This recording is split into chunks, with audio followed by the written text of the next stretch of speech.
Hello there, I am Ginkgo the Silver Fox, the kitsune with the silver fur and golden heart, and welcome to my first solo stream of 2025. Hello Mao, hello Dragon, nice to see you guys again. Today I am gonna be kicking off the nostalgia series of my streaming weeks, streaming module. I don't know what to call it, to be honest, but streaming series. Yeah, there we go. Nostalgia series. That's the word I was looking for, and I thought I would do it by concluding my playthrough of Yu-Gi-Oh! Legacy of the Duelist, specifically the campaign around Yu-Gi-Oh! 5D's. I'm doing good, Dragon. Thank you for the question. I hope you had a good day as well, or at least tolerable, not too stressful. How much do you know about Yu-Gi-Oh? I don't know if you ever were there before on a Yu-Gi-Oh stream. Maybe you have seen the confrontation between Mao and myself, but I don't know if you have watched the anime or played the game. Oh, hang on. I'm gonna make sure my Switch capture screen does not turn off. Let's actually get into the game in the meantime. There we go. So, just to give a quick summary of this game. This is all about... it's a game that came out almost 10 years ago now, with receiving an update in 2020 or something. And it summarizes the campaign, allows you to play against challenging NPC opponents, and also gives you a chance. I think there's still a somewhat active multiplayer, probably not the ranking matches, although let me see the leaderboards. There might still be some active players around. But yeah, of course it doesn't have the latest cards compared to Master Duel or even Duel Links, but it does have quite a lot of them. I believe there were around 10,000 cards or something. Not for the ski, okay.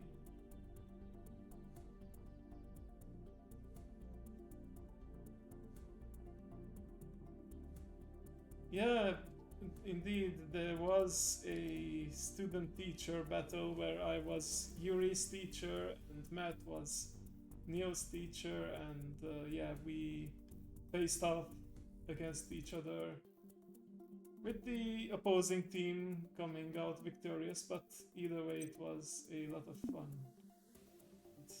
I managed to get Yuri more interested in Yu-Gi-Oh! In fact, she hasn't even played before I taught her, or was planning to play, or knew a couple of things, but yeah, I'm proud of that I was able to become a teacher that term.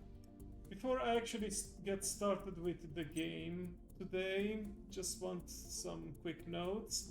One, some of the redeems have been restored from the time when I deactivated them while I was strictly in fox form. In fact, this little fox kit you can toggle on off with a redeem now, but I will keep it on for the time being, and also you can transform me into my fox kit form fully if that is what you prefer, and also some redeems that only work in my human form are also back.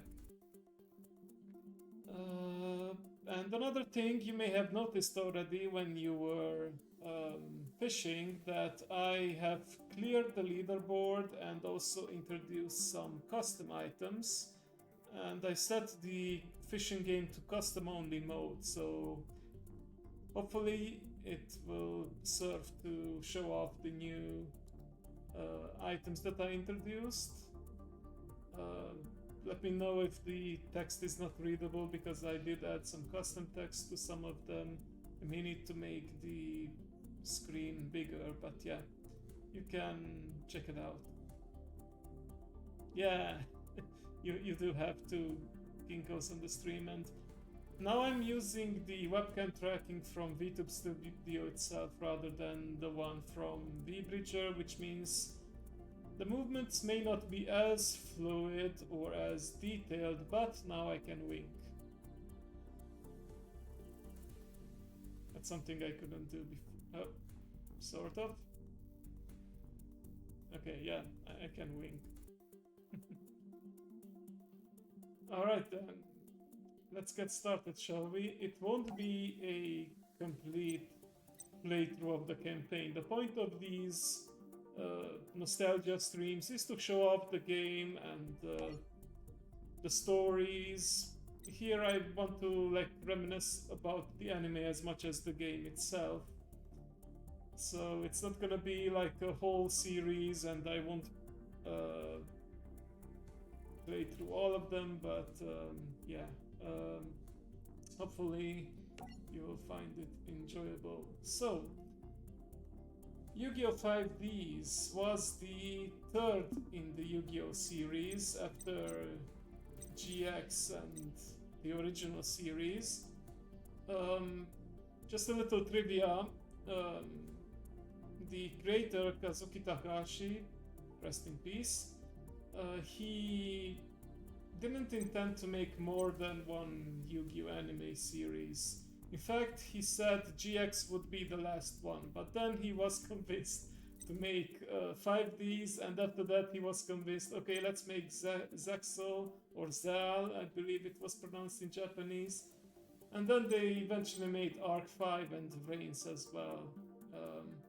But in the latest Yu-Gi-Oh! Series, they are a departure from the original format and do not involve the original creator anymore.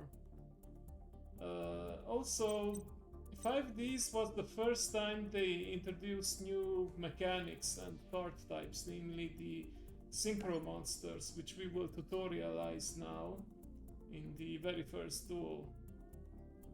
Twisted with the money, I am fairly certain that was one of the leading factors, yes. So yeah, the introduction of Synchro Monsters meant that we had a new monster that was outside, that was summoned sort of outside of the main deck. And in the original and GX series, we just had the so-called fusion deck where we had the fusion monsters. And with Synchro Monsters, this fusion deck was transformed into a extra deck. And I believe it's also at this point that the extra deck was limited to 15 cards. Before that, you could have, I believe, as many cards as possible, but they wanted to create more control. Either it was at the beginning of the 5D's era or at the end of it, but yeah. Also, story-wise, this series is far into the future, so while GX was pretty much in the same timeline to the point where there were characters from the original series within Yu-Gi-Oh! GX, 5D's was set far into the future, but there are some references. For example, in Yu-Gi-Oh! And Yu-Gi-Oh! GX we have Domino City, that's the main city of the story, the main hub of the story, at least in the original Yu-Gi-Oh! Series, and here we have Neo Domino City. Alright, ready, set, duel. Now loading 5D's histories. Duelist young and old, professional and amateur alike, it's the moment you've been waiting for.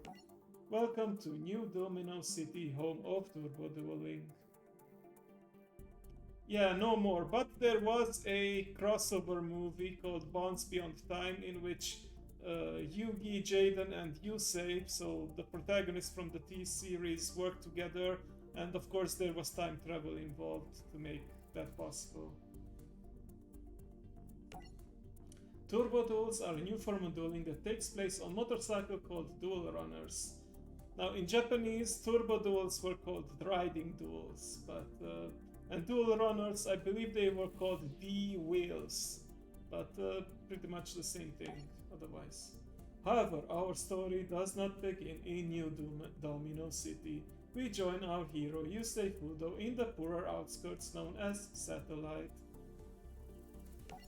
Yusei was wronged by the undefeated turbo dueling champion Jack Atlas. The two were once friends, but Jack stole Yusei's two most prized possessions, the Stardust Dragon card and his custom Duel Runner. Yeah, early in the anime there was already betrayal. But this was mainly through flashbacks shown in the beginning. Jack left Satellite and became the turbo dueling champion for New Domino City. Yusei wanted to confront Jack, but unfortunately Sector Security kept getting in his way. Yusei's friend Rally found, air quotes, a Skyline 30 acceleration chip. Yusei needed this chip badly for the new Duel Runner he was building. Yusei, hey Yusei! Check this out! The Skyline 30 acceleration chip. Aren't those incredibly expensive? Don't tell me you stole this. I didn't steal nothing, it was just laying on the ground in broad daylight, yeah right. Okay, thanks, this is just what I needed. I knew you'd make it. Will it make your Duel Runner faster? Absolutely. Unfortunately, Sector Security had tracked Rally and quickly closed in on Yusei and his friends. So it was up to Yusei to confront Sector Security and get his friends out of trouble. Yeah, it fell off a truck. That excuse. By the way, if this guy seems sort of familiar to you, it's because he's pretty much the only link to the previous Yu-Gi-Oh series. This guy, Officer Trudge, or Tetsu Trudge by his full name, was in the original Yu-Gi-Oh series, but he was like a side character. Like I don't know how well you know Yu-Gi-Oh history. There was a season 0 which was very different and was more manga based than the rest of the Yu-Gi-Oh series, and in there he was the main antagonist in one of the episodes. But in the original Yu-Gi-Oh he only appears as a flashback. In a flashback he was going to the same school that Yugi went to, and he was a bully there. Took a high-end gamer piece. Yeah, maybe. And he also was mentioned by name in Yu-Gi-Oh! GX, but only in Season 4, and only if you like pay attention to a certain scene in which the villain of Season 4 was crossing off names from a list, and his name was on it as well. So yeah, he's like the link to the formal series, but he never mentions Yugi or anyone else or the incident from Yu-Gi-Oh! GX, so it might not be the same character. Maybe it's a descendant of his that just looks very much like him, but yeah. I knew I should have locked you up when you were a kid. Looks like I finally get my wish. Are you going to make this easy or come along quietly? It's the Link evolution, yeah. I will, if you can beat me in a children's card game. You've got yourself a deal. Ooh. Now, this game unfortunately cannot actually show off the new turbo dueling, which meant, yeah, they actually dueled a motorcycle that went on autopilot, of course, during the duel mode, and it used like a similar mechanic to Magic the Gathering, where you gathered speed counters, which acted like mana that you needed to use for casting spells. Alright. So this is an introduction to the new monster type, Synchro Monsters, and the extra deck. Synchro Monsters are monsters cards with white frames. Appearance-wise, I'm pretty sure these are my favorites, because I really like the white frames. They look good with the artwork. I have no guns until with every corner. Yeah. Yeah, I don't think we ever seen a law enforcement officer with a gun in 5D's. To summon a synchro monster, you need a tuner monster and one or more non-tuner monsters. Or as Mo likes to call it, the tuna monster. When this card is normal sound, yeah, this is an example. Junk Synchro is a tuner monster. You can see that in, well, you can't see my mouse, but you can see the text below warrior / tuner / effect. So if it has that tuner tag, it means it is a tuner monster and can be used for synchro summoning. To synchro summon a monster, you need at least one tuner monster and one or more non-tuner monsters in the field as synchro material. The combined level of the monsters used as synchro material must be equal to the level of the synchro monster you want to summon. In this regard, it is similar to ritual summoning, where you had to add up the levels of the materials and it had to be equal or higher than the level of the ritual monster. The exception here is that for synchro monsters, you need to be good at math and actually add them up together. Like, it has to be the exact level of the synchro monsters. There are some slight exceptions, but those are very few and far in between. Basically, level of tuner monster and level of non-tuner monsters has to equal the level of synchro monsters. The upside compared to fusion summoning, for example, is that you don't need an extra spell card for it, you just need the monsters. Stop right there, criminal monsters. You killed that, yeah. Take note that the monster must be a face-up to use as a synchro material. Yeah, this is also a key difference between fusion and ritual summoning. In the main phase, send the synchro material to the graveyard to special summon the synchro monster from the extra deck. This is called a synchro summon. But you also need a tuner to synchro summon. Alright then. First, let's put a monster into play and protect it. Set Speed Warrior in defense position.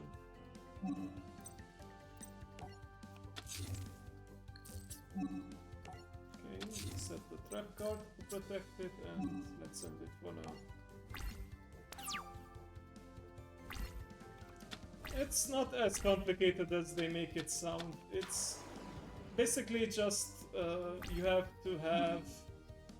Oh, this is the time to use our trap card. You have to have the right monsters on the field.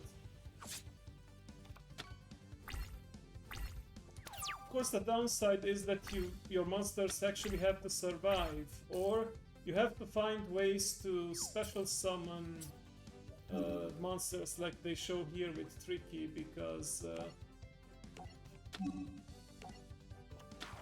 basically you need ways to bring out your synchro monsters before your materials get destroyed. That of course also means that... Oh yeah, flip summon because it needs to be face up, right.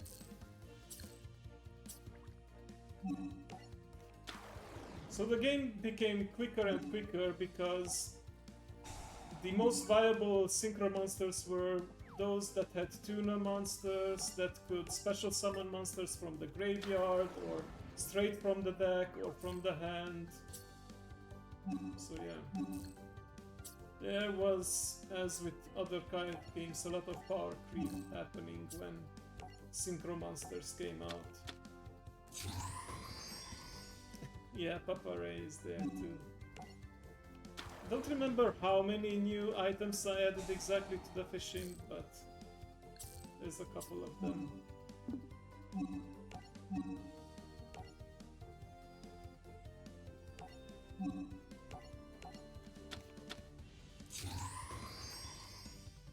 yeah, the synchro monsters have these animations. The tuna monsters basically in the anime become these rings, and then the non-synchro monsters become the stars, and then there's a beam of light shooting out in between the rings, and that then forms into the synchro monster. And also in the anime, especially the Japanese version, people would chant. They would say some kind of summoning chant or rhyme to when the synchro monster is summoned. I think we'll see an example of that in... Oh, I think I messed up the order of that.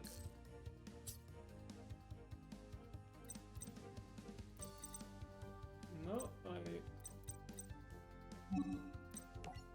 No, I didn't. I forgot. Nitro Warrior has an effect where it gains attack because I use the spell card. Yeah, there you go. Nice.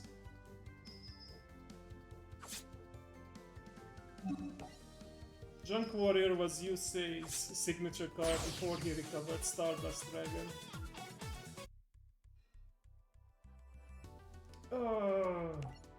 There goes my promotion. Guess I'm going back to being a dual runner meter mate. So yeah, in the anime, Yusei beat up this poor guy like 3 times before he escaped and made his way to Neo Domino City. Basically had to escape through a maintenance tunnel or something like that, so that he could go from Satellite into New Domino City. Gathering wishes all become a new chance. Yeah, that's an example for it. Nanachan also likes Yu-Gi-Oh! 5D's, and we bonded over these synchro chants and the characters. Alright, so I'm thinking there's far too many duels, I think, in one sitting to go through all of them, but I'm thinking about going through Season 1 and then just cherry-picking a number of stories, because I feel like Season 1 was the best. Season 2 was dragged out a little more. I'm pretty sure that at least in the Japanese like in the Japanese structure of the series, there's officially only 2 seasons with a whole lot of filler in the second season. And then I think in the English version they broke it up into 5 seasons or something like that, but they cut out a couple of episodes, if I remember correctly.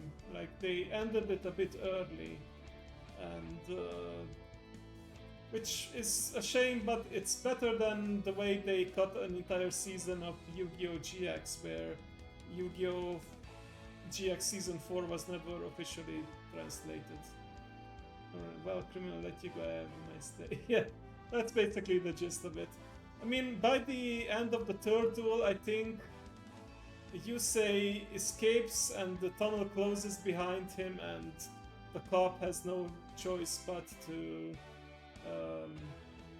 stop, and then I think he does communicate with his partners in New Domino City, so yeah.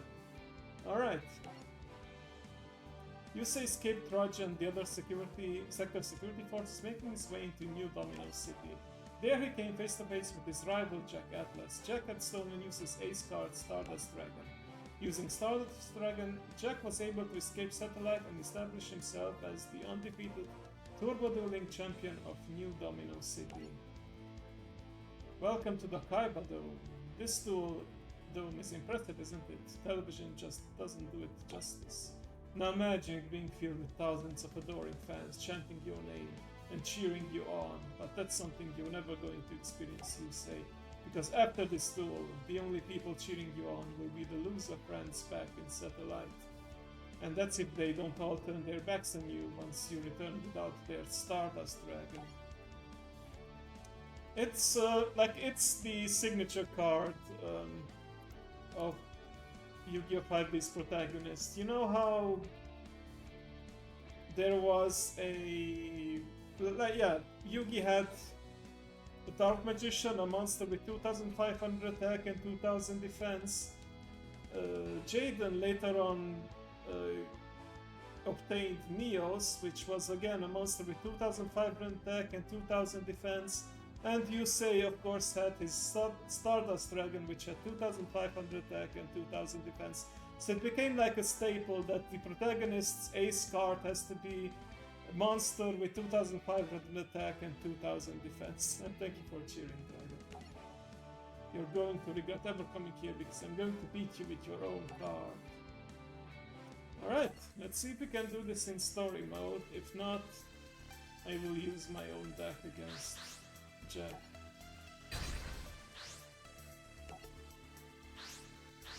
But yeah, in the beginning, Jack stole, you say, Stardust Dragon, and he was using it for a while. And he had his own ace monster as well, which, yeah, didn't bode well for you say. Okay.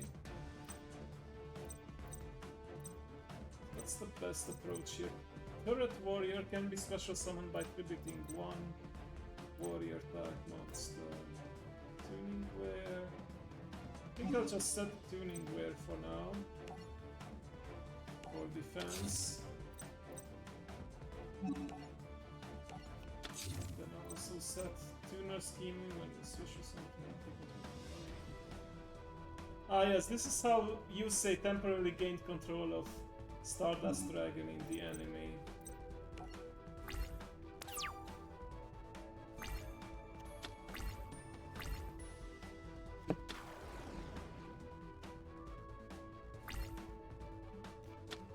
A big piece golem.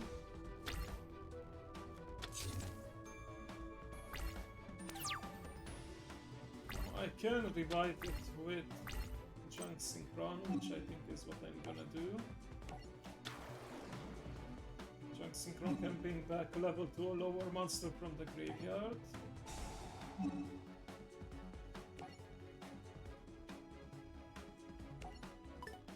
Joy-Con is lagging a bit. No problem.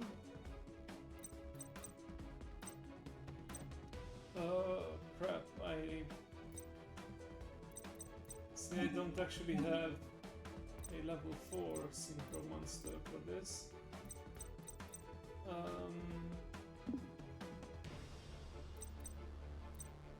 Well, in that case, we're gonna change tactics, and I'm gonna tribute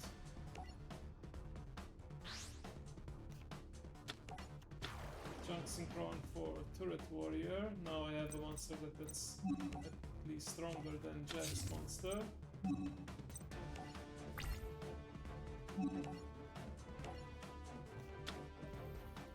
Oh. Frightful Roar, that's not good. That allows him to gain attack, and then plus equal to the difference plus 300 for damage calculation only. Okay, guess we need to stall for a bit. In the anime, Yusei never lost a duel straight up. The only losses that we see from him were... the only losses that we have seen were in flashbacks, and at some point he was about to lose, but then conveniently, well, not really conveniently, because it was a pretty horrifying crash, his motorcycle crashed and the duel ended early. But he did get a shard in his gut that had to be removed by surgery, so there's that. But I'm getting ahead of myself. Okay. This is actually good for us, because we can take control of Jack's signature monster now. Yeah, some cards have special animations in this game. Okay, I'm gonna go with Speed Warrior. Speed Warrior can double its attack during the turn it's summoned. Take damage equal to half of this. Gonna put this to attack position because Red Dragon Archfiend has an effect where monsters that didn't attack this turn just get destroyed, so I wanna get in as much damage as possible.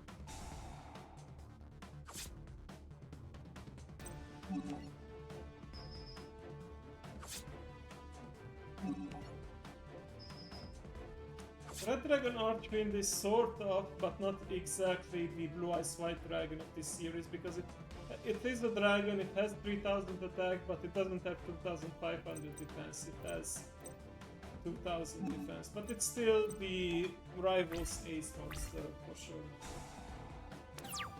Rival though, well, you'll see, it's It's a bit complicated. It's not just the clear and cut rival in this series. Okay, now we can activate Spirit Force, which means that we don't take any damage and we can recover junk synchron. Nice.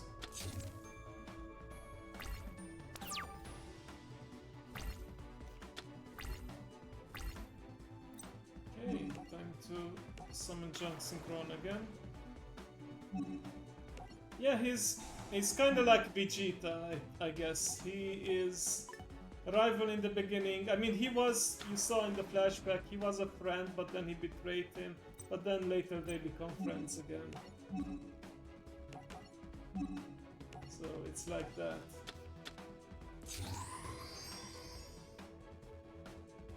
Junk Warrior. Oh, in this game he doesn't have a special summoning animation, but yeah.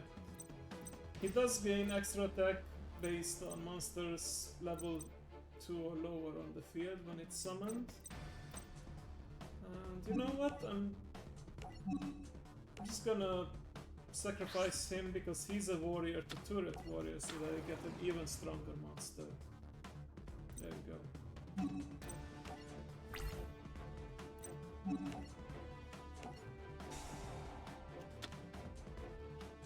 Space Gate, that's not a problem. He gets a gate counter, but yeah, Red Dragon Arcane automatically destroys defense position monsters. And we're gonna attack for green. Friend rival, friendly rival, yeah, basically. Usain Jaxdol had summoned forth a massive flaming dragon, the Crimson Dragon. Everyone seemed shocked except for one man, Rex Goodwin, the head of Sector Security. What is that? Is that a dragon? I love how they're not even showing. Like, they couldn't just add an image of the Crimson Dragon. What kind of trick is this? The mighty beast has emerged from its slumber. What's happening to my body? I've never seen this glowing mark on my arm before. What? I'm not the only one with the mark? So you know what this is, Jack? You do, don't you? Jack, say something. What's going on? You are in violation of Code 36B, which states that no residents of Satellite may enter New Domino City. By order of the Social Maintenance Department, we are placing you under arrest. Do not try to run. We have you surrounded. I guess I don't have a megaphone effect for that, but basically, yes, the duel didn't officially end, I think. Like, the Crimson Dragon was summoned because Jack and Yusei were in close proximity, and we'll see the explanation of Signers and the Crimson Dragon later on, but yeah, it ended with Yusei being arrested, and he was actually thrown into jail.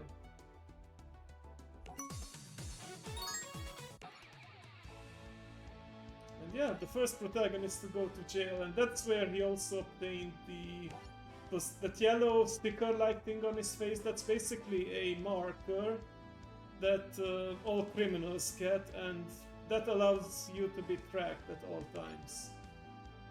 So I was waiting with another inmate named Tenzan Yanagi, and the two immediately became friends. Ah, great to be back. You're so much nicer than my last roommate. What's a guy like you doing here? Me? It's because I collect cards. Everyone does that. But mine are illegal magic relics from ancient civilizations. That sounds pretty cool. Wish I could see more. Ta-da! I've been stuck here so many times that I've learned how to sneak in my entire deck past the cards. It's a good thing I did. Why? We're not allowed to duel in prison. No dueling in prison now, that's real torture. You got a lot to learn, Sonny. Dueling is the only way to stay safe, and you'll learn that lesson soon enough. But as long as we got these cards, we are set. In the facility, it was illegal to carry decks and duel. However, that didn't stop the prisoners from sneaking their decks in and dueling for respect. It's like cigarettes in the modern world. Yusei and Tenzan were quickly confronted by an ex-dueling champion named Bolt Tanner. Much to the amusement of the other inmates, Yusei borrowed Tenzan's treasure deck in order to accept Tanner's challenge. Say hello to my duel stadium, newbie. Now let me tell you how things work around here. First day in, everyone duels. You duel good, you get respect. But don't get no ideas, because I'm the best. Prove it, Tanner. Duel you against that worthless treasure deck. Oh please, I want a challenge. And you'll get one. You said we duel here for respect. I think it's time you learn what that really means. Alright. Alternative PC power. Yeah. It's kind of a misdirection because a lot of the characters from the early episodes of Yu-Gi-Oh! 5D seem they're gonna be recurring and important, but some of them you never see again once the final arc of Season 1 begins.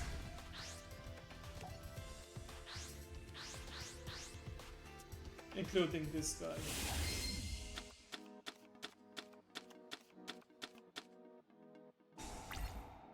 Yeah, let's gain some respect.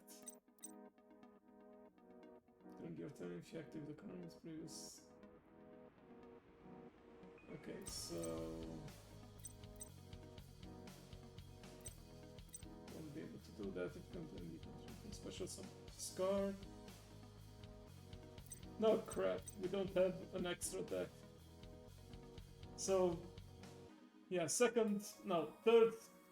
I mean, first duel doesn't really count because it's the tutorial, but yeah, only 3 duels in, and we no longer have the signature mechanic.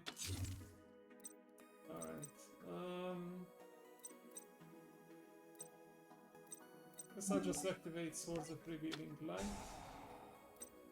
Swords of Revealing Light. It's all about special summoning, but I might as well normal summon now.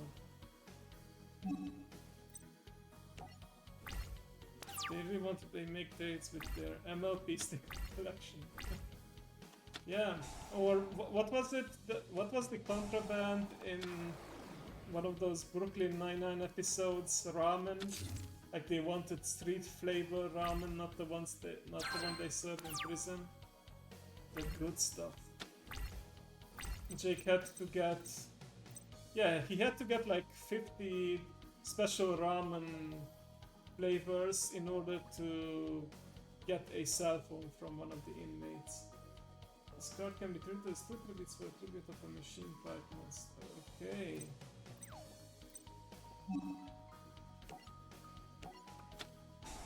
Alright, might as well start off with Mask of the Accursed. Monster is too strong for me to take head on, but I can at least deal some damage. Oh. Well, at least I got rid of that annoying trap now.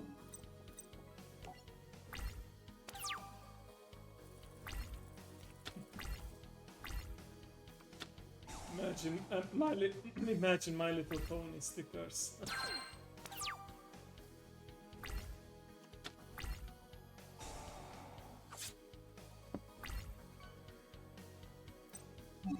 I think this deck is basically just deflecting damage to the opponent, so yeah, that's probably what I'm gonna do.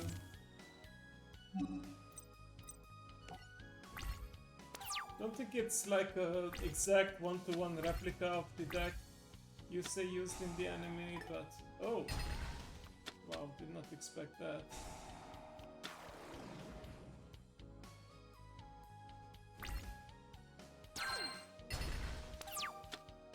Alright then.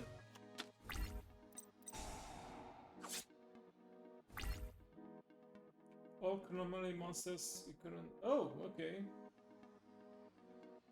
And it's a continuous spell. Great.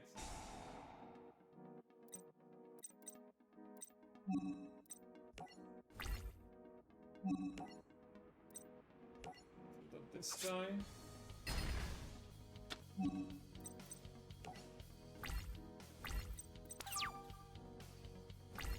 Yeah, I mean, anomaly monsters aren't that strong on their own, so it's kinda needed. Oh, yeah, this guy actually used Ushiomi. It translates to cow demon. temporary. Okay. Magic cylinder to deflect that.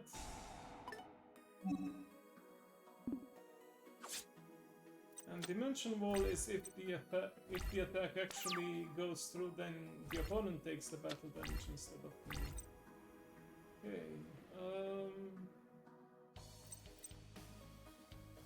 You know what? I'm actually not gonna use the mask here. I'm just gonna destroy this other monster.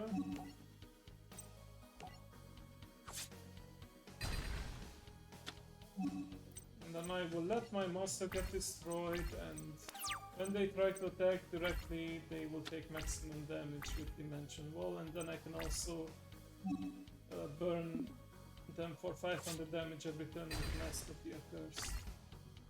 Yeah, sounds like a plan. Crystal Skull. If you control, you can discard this card, add one from the monster. Yeah, I would need an anomaly monster for this, so yeah, I'm just gonna end it here.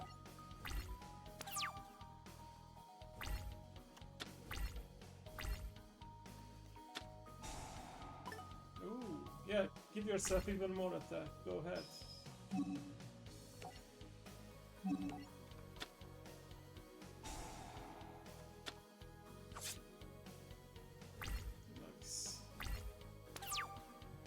Okay, and now in 2 turns you can technically win because I can lock him down with Mask of the Accursed. Okay, and what's this? You can tribute one other kind of target. Oh, okay. Yeah, I'll set this in defense for now. Then we'll see what we can do next turn.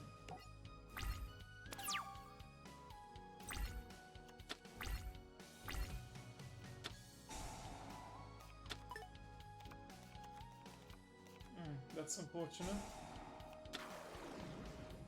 But it's a good thing that I have my monster in defense position.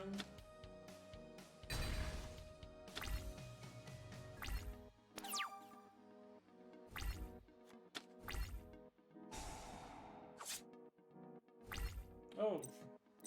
Wow, 3 Mask of the Accursed. Alright. Double torture.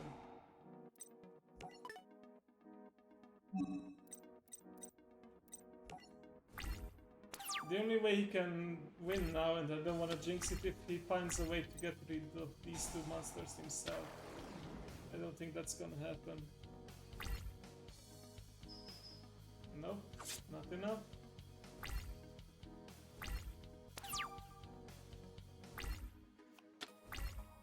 Yeah, just for him, exactly. I used to be a pro, but I've never dueled anyone quite like you. You're good. You got an A, newbie. It's you, say. My time in the spotlight is long gone, but I wanna do everything I can to get you to the world of the pros. What do you say? You interested? Very. Alright, so let's see how much they reveal in the story, because I have something to say about this particular duel. Soon after his duel with Paul Tanner, Yusei had an unfortunate run with the chief of the facility, Mr. Armstrong. I found smuggled magazines in Tanner's cell. You all know that's against the rules, but I know he couldn't have gotten them alone. His accomplice has 1 hour to step forward. After that, everyone's gonna pay the price. Don't like it? Then you ought to figure out who helped him out. If I were you, maggots, I'd start by questioning his friends. Yeah, I mean, he's kind of like a strong man build because he does have a lot of muscles. It's just that he didn't train for muscle toning. More like, you know, just mass. So he does seem fat, but he is also strong. Get real. You got something wanna say, newbie? There are no magazines, we both know that. No magazines, huh? So I'm just punishing Tanner because I feel like it. I don't know why you're doing this, but I know that Tanner wouldn't do anything wrong. after having one conversation with him, he knows that the other guy is innocent, of course. I can't just stand here and let you accuse me of being unfair in front of everyone. Prove that I'm a reasonable man. I'll let you duel me out here where your fellow inmates can watch, and if you win, I'll pardon Tanner's offense. But if I happen to win the duel, then no one here but me gets put in lockdown. You got a deal. Okay, so they pretty much, don't want to say censor it, but they kind of nerfed the stakes here because, yes, Yusei was getting punished, or, yeah, Yusei stepped forward so that others don't get punished, but,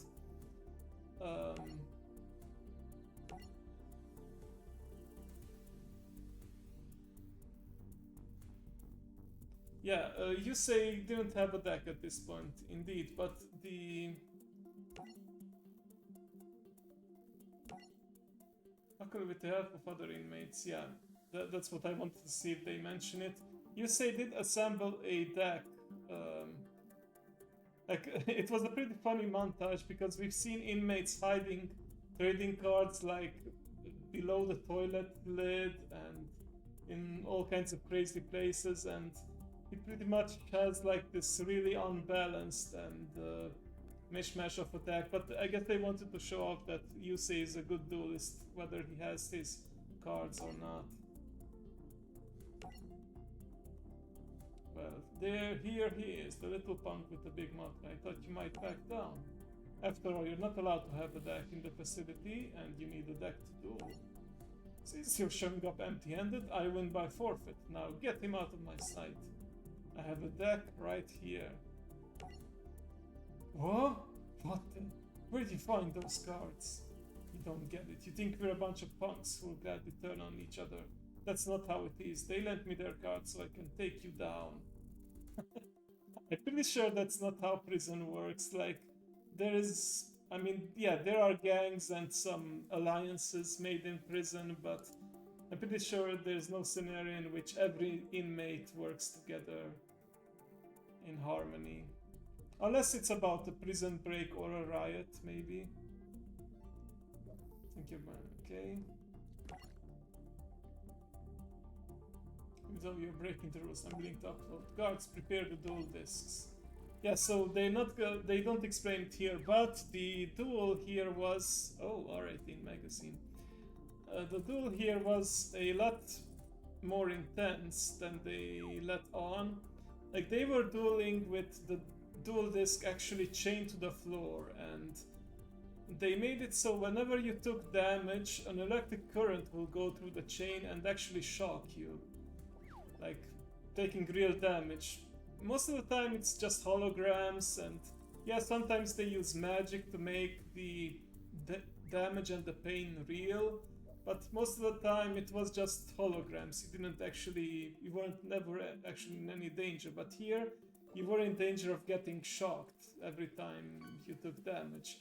But of course the sneaky prison guard, he rigged his chains so that he would not get shocked, and he was all smug like, oh, well, it seems to be malfunctioning. Well, it can't be helped. But later on in the episode, I don't know which inmate exactly, but he manages to like hack the system somehow, and prison guard 2 starts taking damage. So yeah, yeah, it's very shocking. Alright, let's see if we can do anything with the story deck. If not, I might just have to smuggle in my own deck to this story.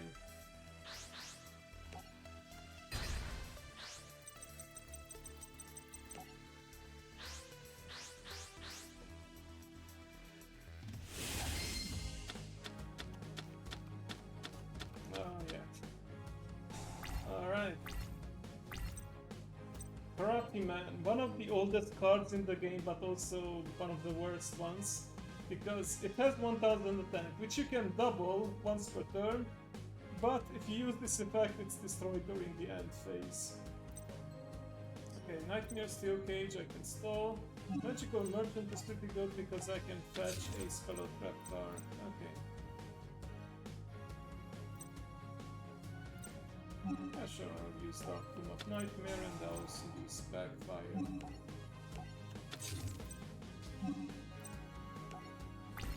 I think this is also more or less a burn deck.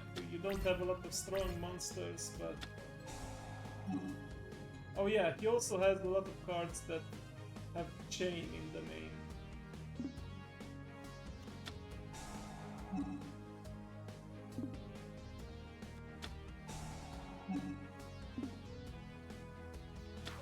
Paralyzing chain, iron chain foil, yep.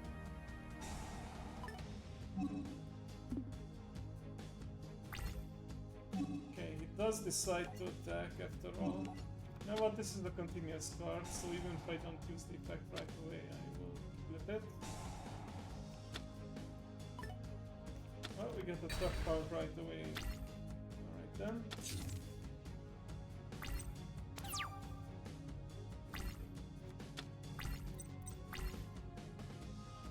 Backup soldier gamble, okay. Well, I don't know how this will work out exactly, but we'll see. Let me get rid of his... It is... Because it has the yellow number, it means that it is a tuner monster, which means that he could go for an Iron Chain Dragon. Alright, well, he used...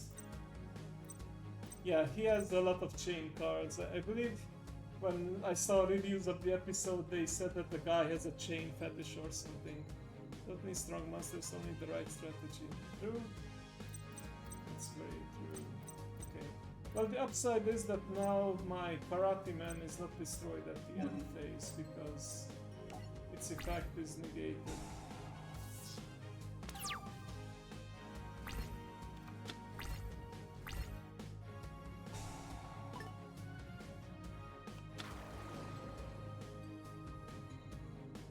Oh, here it comes.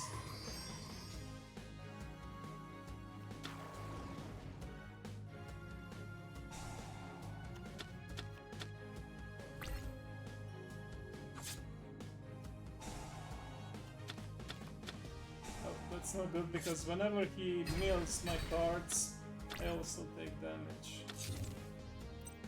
Alright, I guess it's time to stall with Nightmare Steel Cage. Oh great, Axe of Despair, that's not gonna help me now. Okay, what does Gamble do when your opponent's hand is 6 or more cards and your hand is 2 or less? Well, it's too late for that because he already used up all of his cards unless he finds a way to draw 6 cards quickly. I don't see a way for me to activate this game.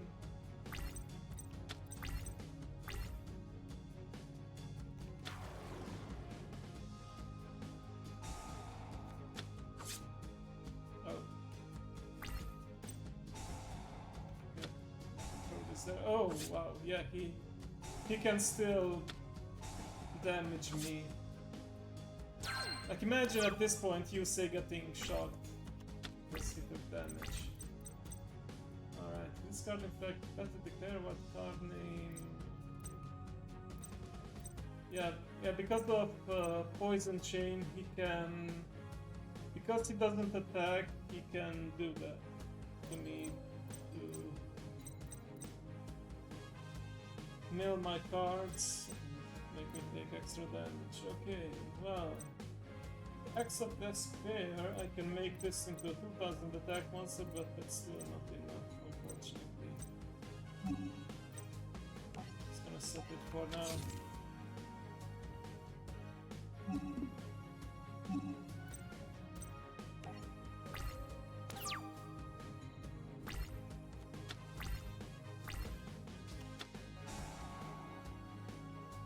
Maybe it's into it, yeah. Who knows?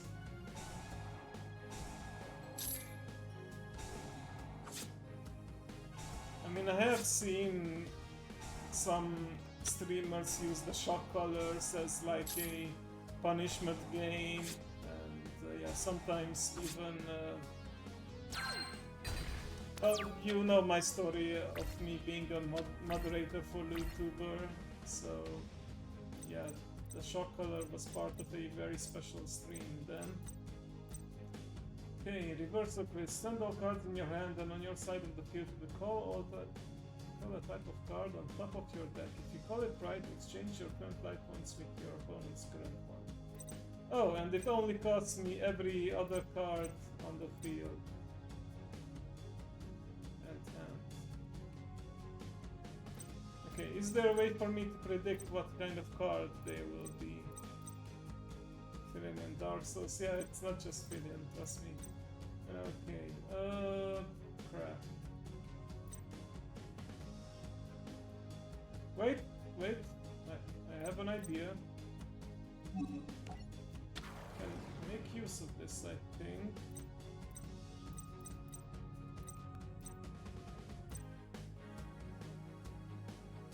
Yeah, when this card is sent from the field to the graveyard, I can tribute one monster, then I place it. Oh, but I don't have enough space to... Crap. Nightmare Steel Cage is no longer there either.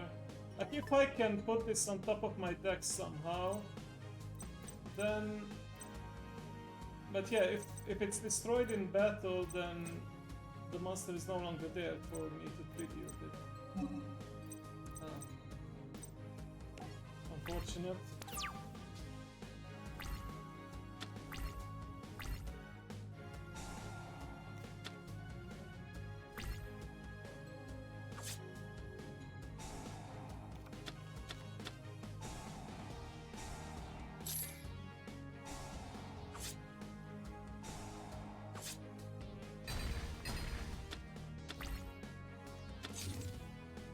So this is basically the win condition. I get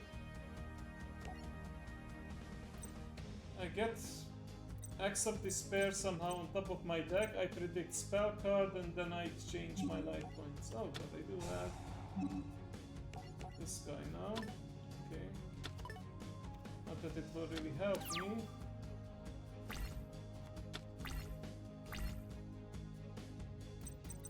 Okay.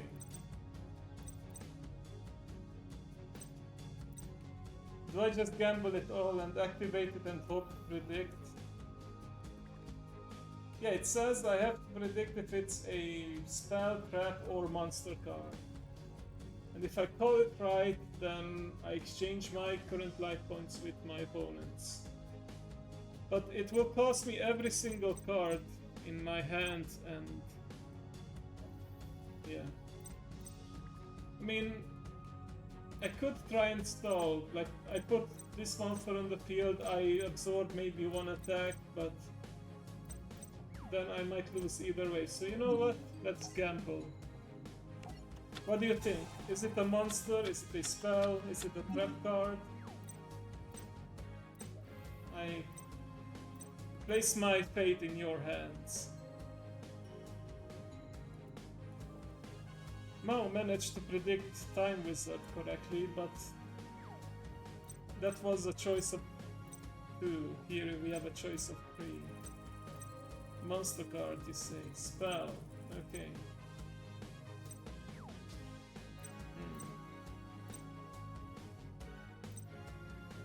You know what? I'll give Dragon's idea a chance.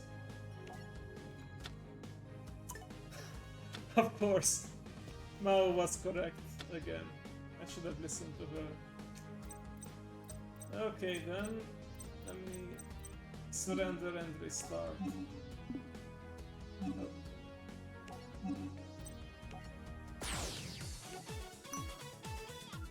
Equip Mataza the Zapper to double damage that. Well, I never got Mataza the Zapper, so yeah. Yeah, one day Mao's gonna be wrong and it's gonna be at the worst possible time, but yeah. I will trust her for now.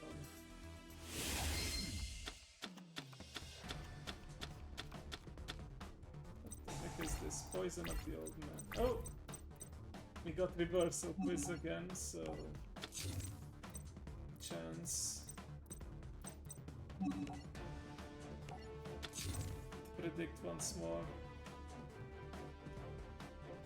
Okay. Yeah. Sure. I'm just gonna set this monster to defend myself.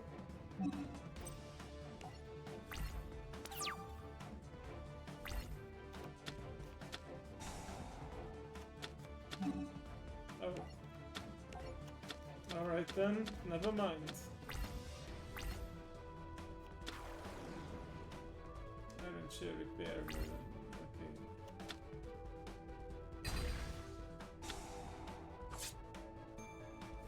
I just got shot. Oh, Gravekeeper Servant too, that's evil. Discard this special summon you can equip. One appropriate. Alright. White magical hat.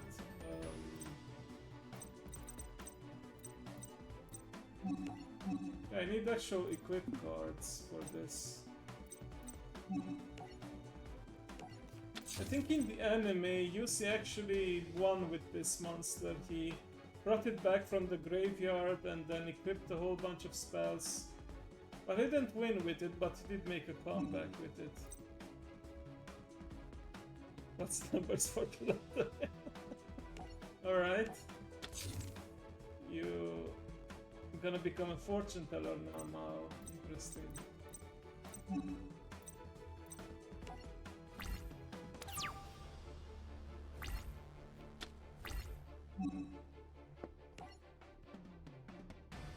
Okay, with Battle Mania I can force an attack, but I don't want that. Backfire, that's just gonna be useful for now.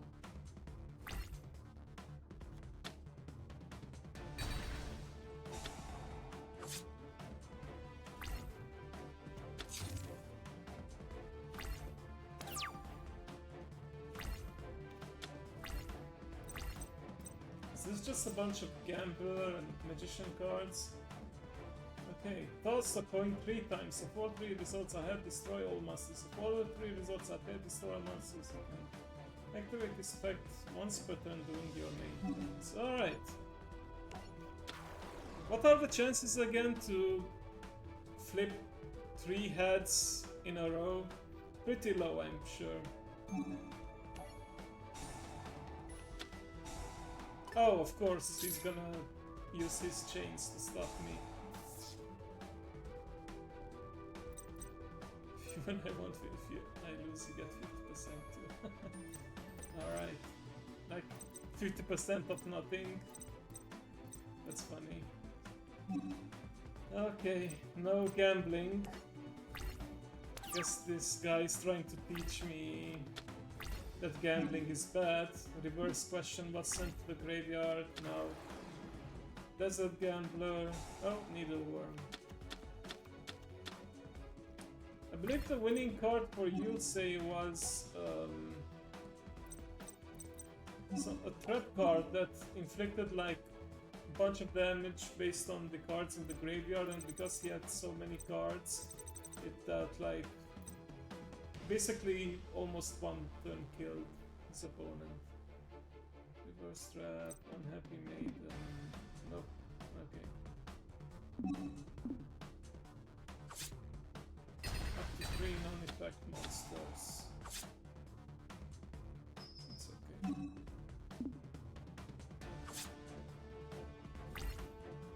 One minute. Right.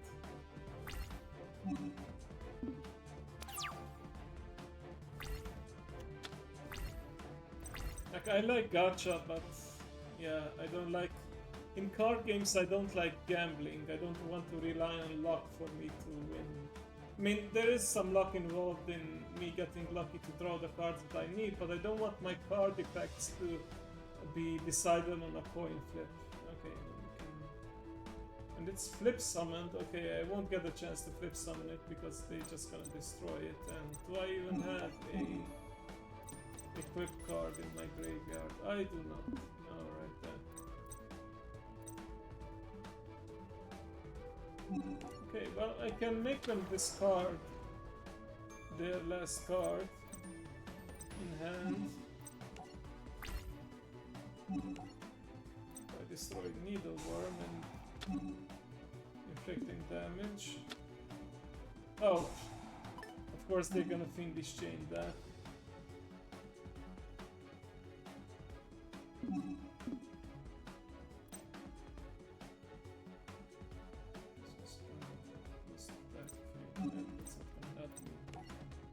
Decide whether you do or don't do something there. Yeah. I mean, isn't that just what's the character called? Two-Face. Two-Face decides everything with a coin flip, right?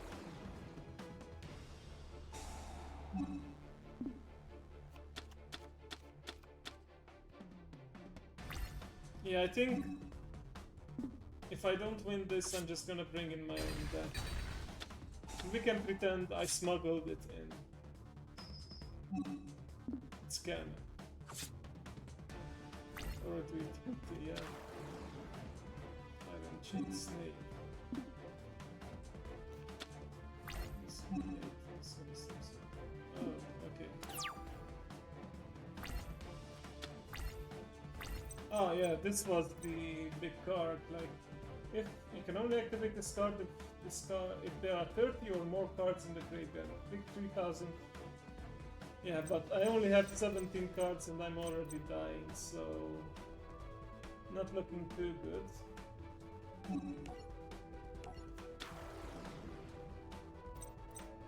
I got work today.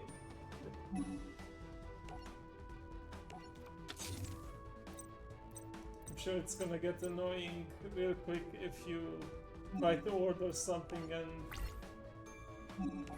just flip a coin every time you try to decide what to get.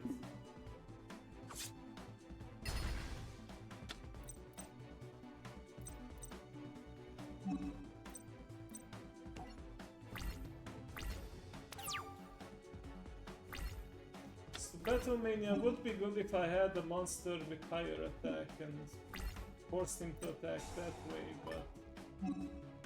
Oh, I forgot Iron Chain Repairman can resurrect these monsters.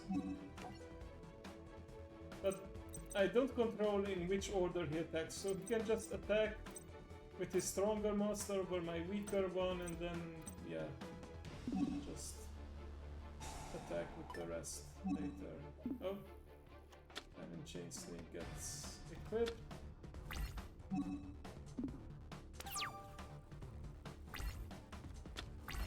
Why did he not attack there? Huh? Is the AI being weird when it's destroyed by the controls equal to the level?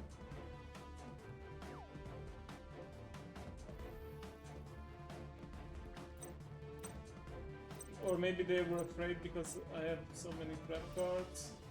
Okay, Night Assailant, finally a good card. Like this, I am able to destroy one of their monsters. Oh, at least they're still in glasses.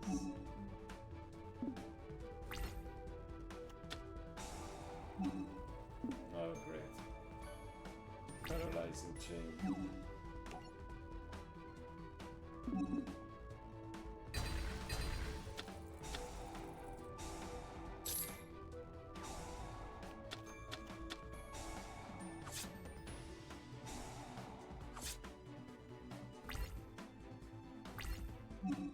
Very low again. Backup soldier, not yet. Ah, Grave Robber. This is handy, but only if there's actually a good spell card in my opponent's graveyard. Also, I take 2000 damage, so there's that.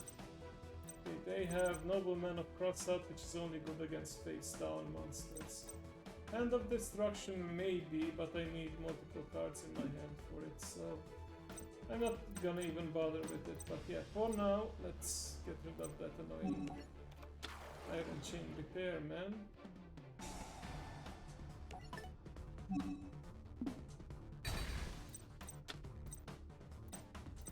Okay, with Backup Soldier I can get some additional monsters, right? But only non-effect monsters. Currently I only have one non-effect monster, but you know what? It's better than nothing and I do need to go on the offensive, so let's Let's actually use it.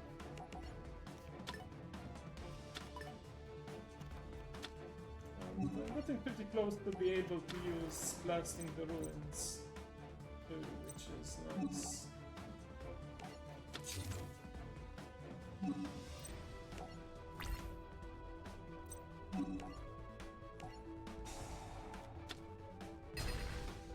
Of course, I'm also in the danger of decking out. In this game, if you have 0 cards in your deck, then yeah, and you try to draw during your draw phase or by card effect, you automatically lose. Oh, Poison Chain, perfect. Well, he doesn't have an Iron Chain monster for it right now. Oh, it's a bit too late for Battle Mania, but it's fine. Okay. I don't want to use Grave Robber, I'll just keep that as bait, but yeah. Alright, Axe of Despair, now that's more like it. My Knight Assailant is quite vulnerable with 200 attacks, so yeah, gonna use it.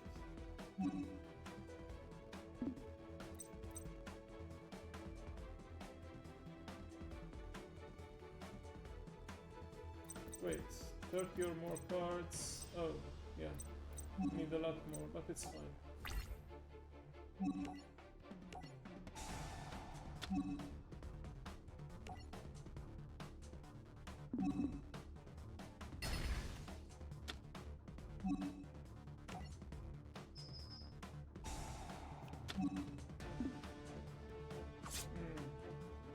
Perhaps it is time for a comeback, yes.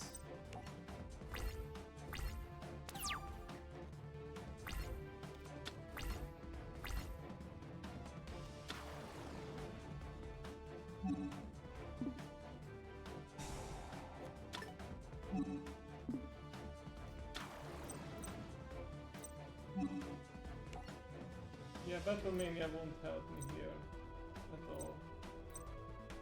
Grave Robber, yeah, I don't have anything for that either.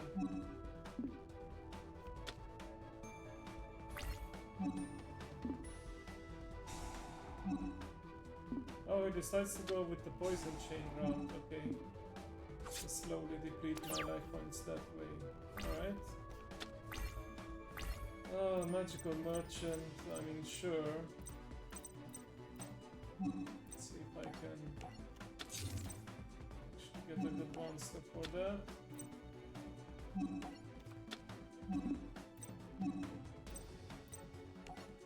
Don't think the hero can pull this off without some outsider help here.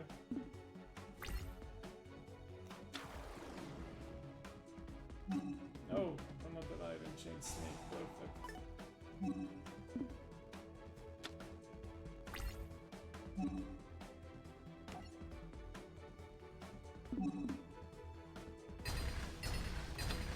Oh, it's gonna deck me out now, because Iron Chain Snake is gonna make me send cards from my deck to the graveyard. Yes, it is. Damn it.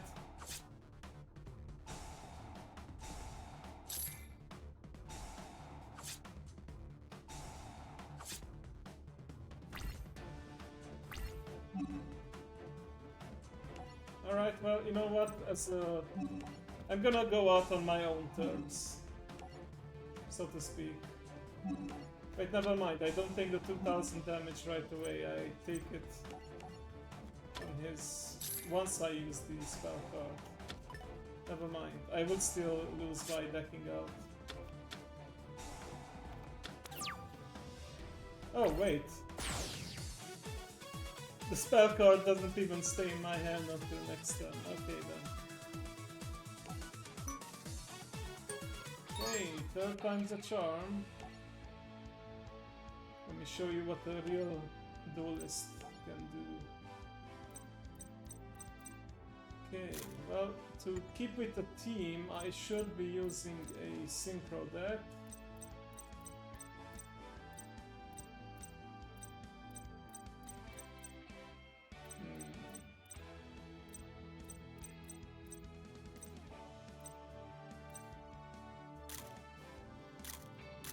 Wait, let me filter it again.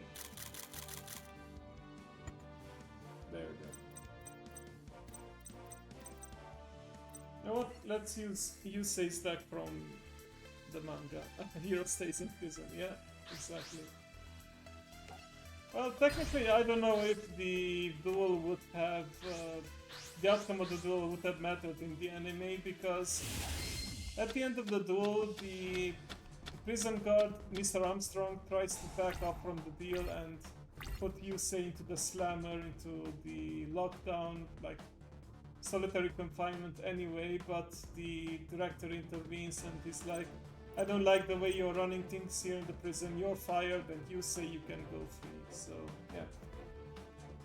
Anyway, let's take a look, shall we? Tuning.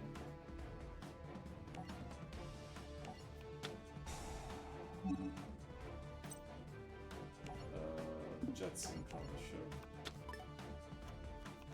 I need more non-tuners if possible. Yeah,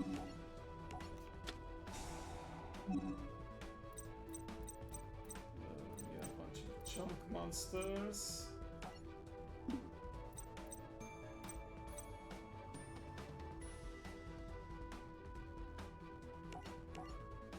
this guy. Oh wait, there's already one in the graveyard, right? Oh, then I can't use junk synchronous effect because it's only level 1 monsters. Alright. Guess I'm just gonna set Gen Synchron for now.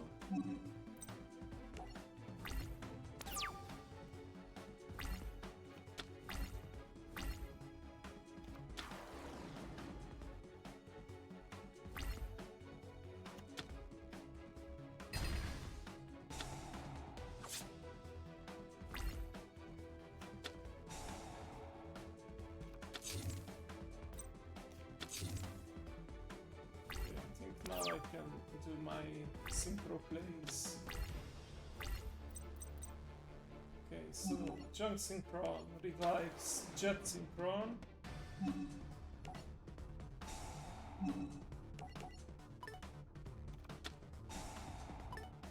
Guess not, because Fiendish Chain.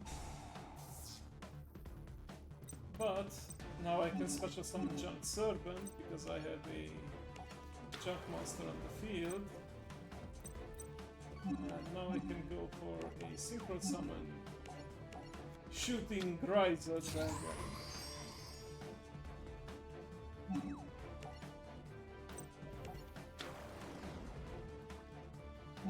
Shooting Geyser Dragon allows me to send a... let's see... I send a monster to the... If I send Quillbolt Hedgehog, I can basically special summon it again because I have a tuner monster on the field. And then I can... oh! Never mind, I'll do it this way.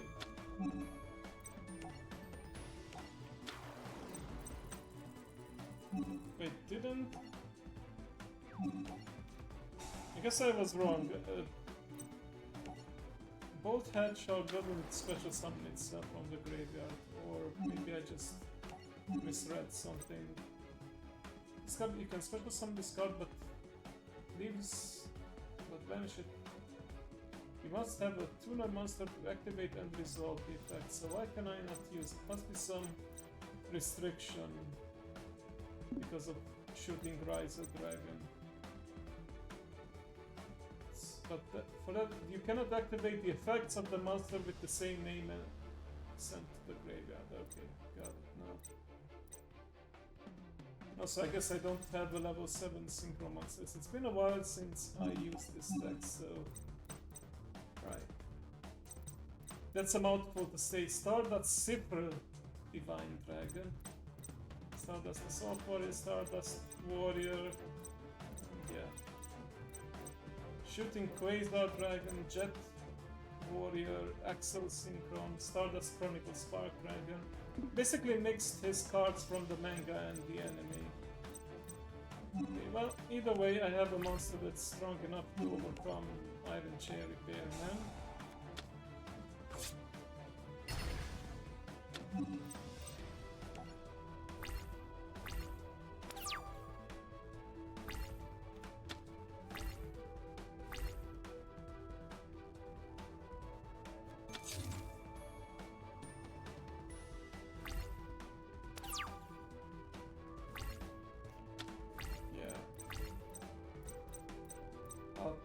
this time. Okay, so now I can use the effect of Killball Catch-All.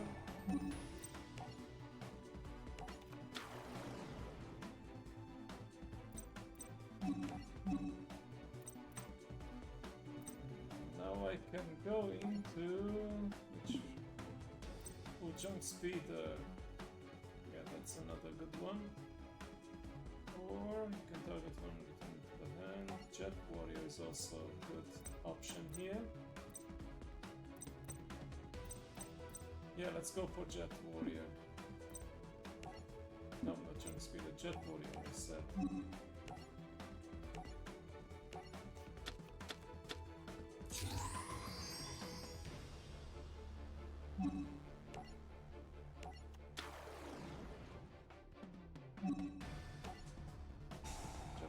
Effect returns their monster to the hand. Oh! I accidentally clicked no, I wanted to use the effect of Doppel Warrior. Well, never mind. Can go for a level 10 monster now. Right, okay, so should we start with this one? Okay. Actually, I don't need to summon it now, because thanks to the effect of shooting Rise the Dragon, I can synchro summon it even during my opponent's turn. Yeah, there we go. And this way I inflict more damage. Yeah, there's some really good contraband in prison now.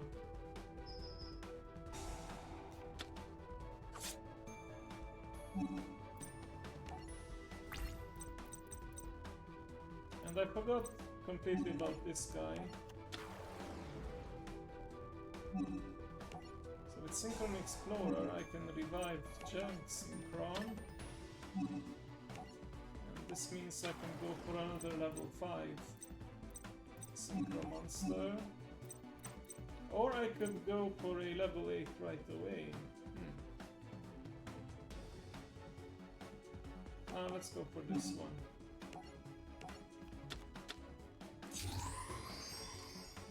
Junk Speeder is what we call a combo extender, because it has the power to special summon tuner monsters from the deck with different levels. So Junk Synchron and Unknown Synchron.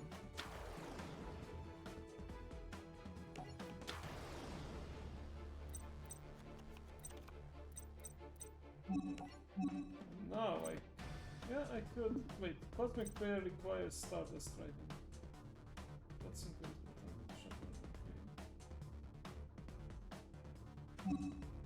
Right. Yeah, you know what? I'm gonna use, in case he has a Dark Hole or Raigeki or some BS like that, I want some protection, so yeah. Hey, thank you for the follow. Vanitas 18, welcome. I hope you like Yu-Gi-Oh! And those, of course, their special animation. I probably need to change that notification sound, because I had it all Christmas themed for a while, but might be time to change it now.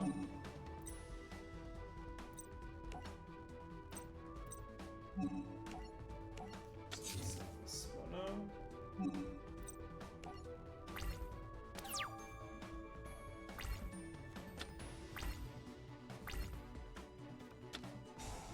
Of course, Poison Chain again.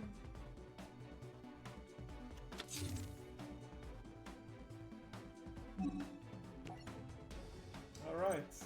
Now, in the anime, this is called the Axel Synchro, where you synchro summon during the opponent's turn. This was technically only introduced in Season 2, but we're skipping ahead now a bit. You know what? Yeah, Stardust Warrior. Sounds a lot cooler. Thank you, Dragon, and thank you, Mao.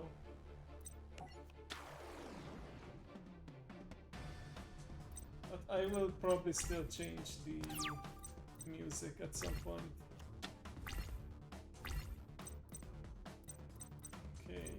Necroid Synchro. This allows me to remove monsters from my graveyard and summon a Synchro monster that way. Oh! Why not? Let's go for the ultimate level 12 Synchro monster.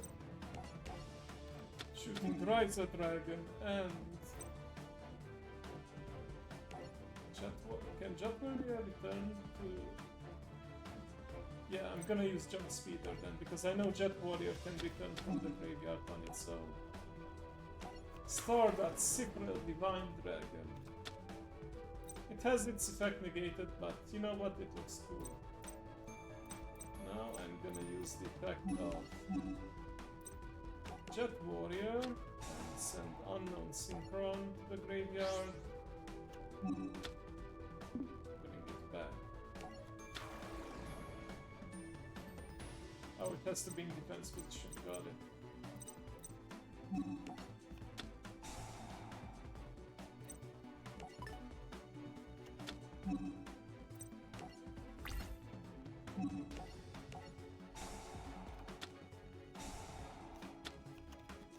Yeah.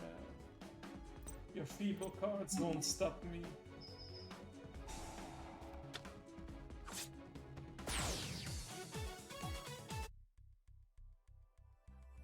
He won, never a doubt.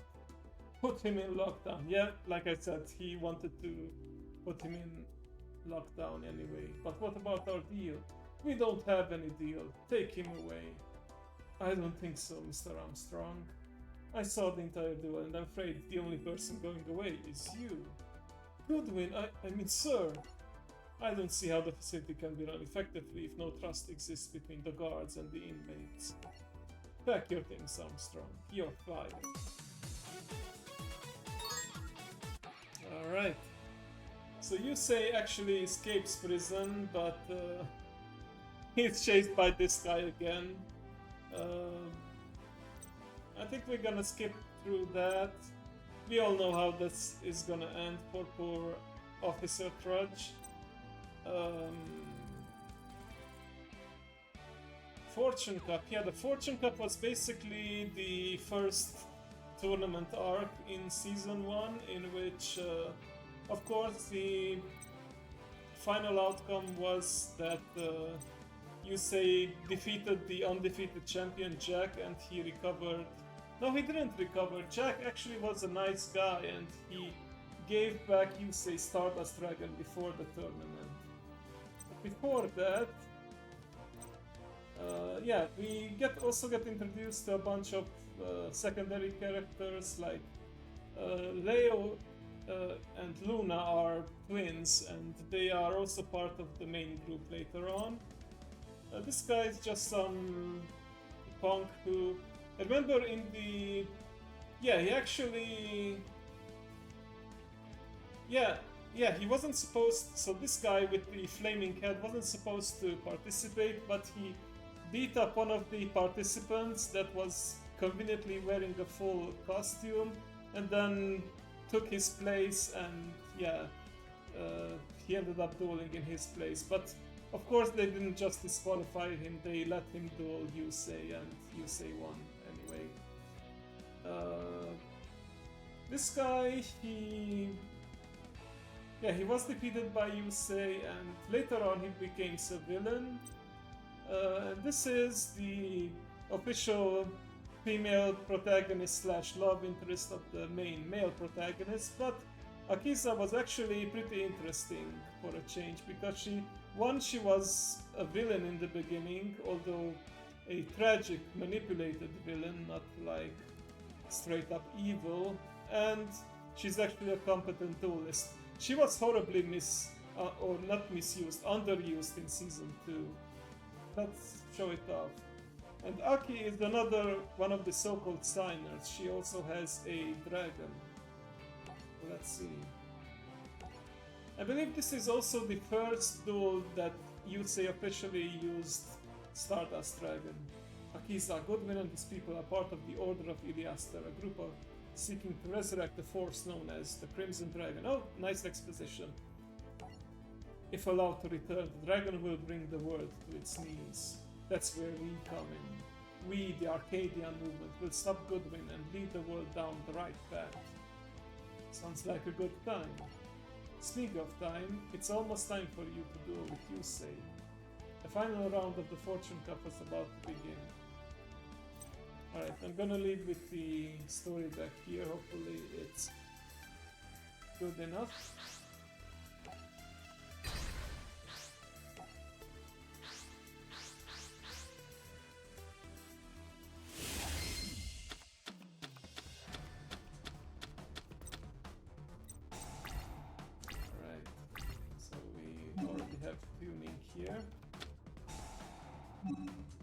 Also, just because probably most of you didn't see the anime wasn't completely just riding duels. It wasn't just duels on motorcycles. There were regular duels as well, and this was one of them.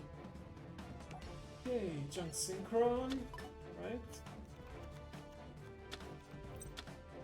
Let's see, what did I mill? Oh, tuning wear. This is actually perfect. But not really, because I need the higher level monster. Okay. I'll just set Fortress Warrior for now, for defense. Limiter Overload. Just want speed for got it. Equip shot, activate, select one equip card.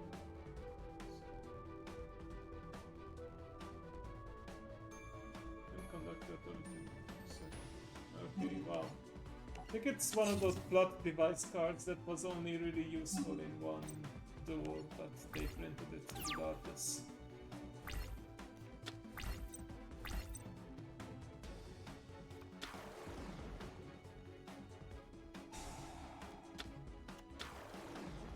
So yeah, Akiza is what they called a psychic duelist. She was able to use her psychic powers to make the damage real, which meant her opponents actually got injured. So that's what made this duel also very dangerous. Why not have more cards? Yes, exactly. Okay. Well, actually, I can flip this up. I can use Junk Synchron. Bring back tuning wear.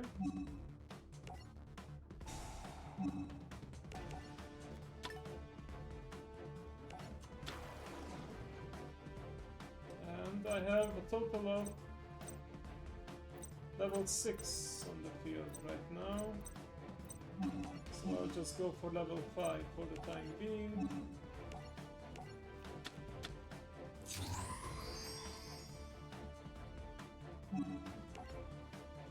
Junk Warrior becomes...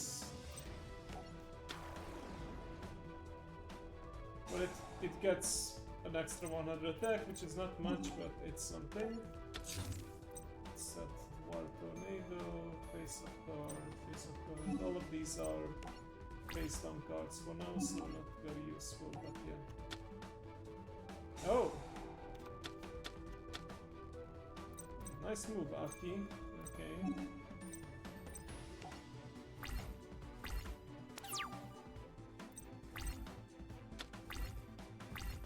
Yeah, she was called Aki for sure. Few people actually called her by a full name, Akiza.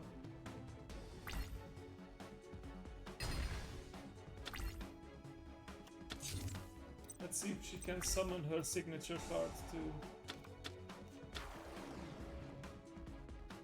Oh yeah, Phoenixian Cluster Amaryllis can bring herself back. Alright.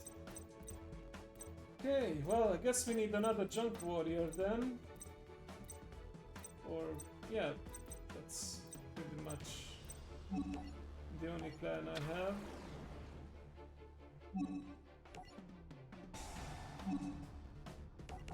Okay, bring back Fortress Warrior.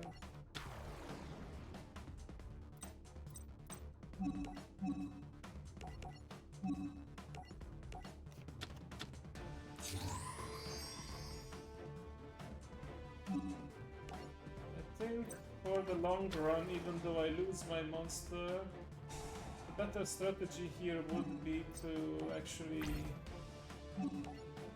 take out Gigaplant even if I take out my own monster, because Gigaplant can summon plant type monsters from the deck. So things can rapidly get out of hand.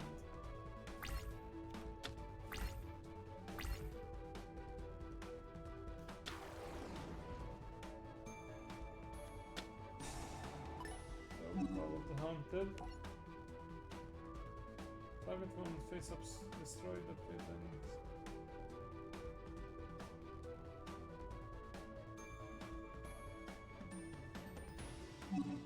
Right. I want to stop that, so I'm gonna destroy all of the Haunted with Wild Tornado.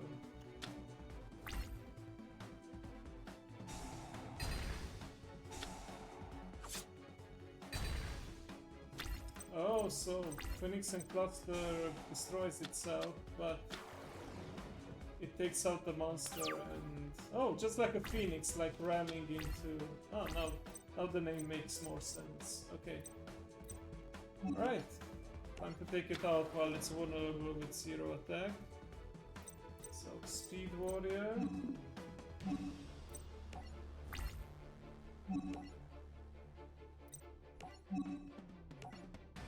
I mean, yeah, sure, we're gonna double its attack because it can only be used during the turn it's summoned anyway. Oh! Discovered you can do some inflict Indian things. It's destroyed after having discovered.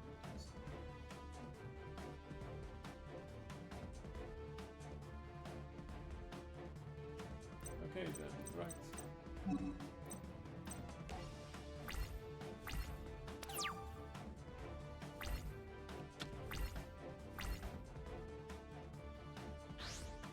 Oh. Oh, another Gigaplant. That's unfortunate.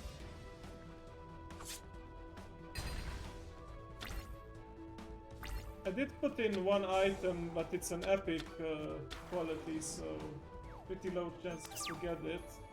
It has a sound fire, so I don't think anyone's got it yet, though. Hang on, let me check. I can... Well, after this cast, I can check the settings, because I can slightly increase the drop rate of epic and legendary items. Nice, thank you for the Foxfire. But, where was it? Oh, Halloween mode. Oh, so this is what disables the Halloween candies. Okay, I figured it out. Oh, wait. I already... No, this is only for the Halloween decorations in the background, but the Halloween items still can be fished out. Okay, hide mature. Where was that option?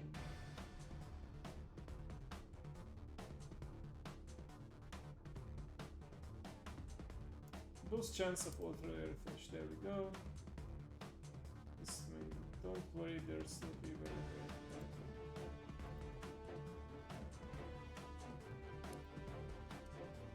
rare. Alright, let's get back to the duel, shall we?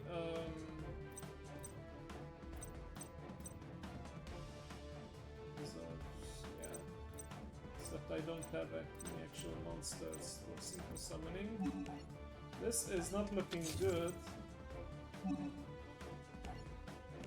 thinking right now I want to get rid of the Phoenixian cluster again.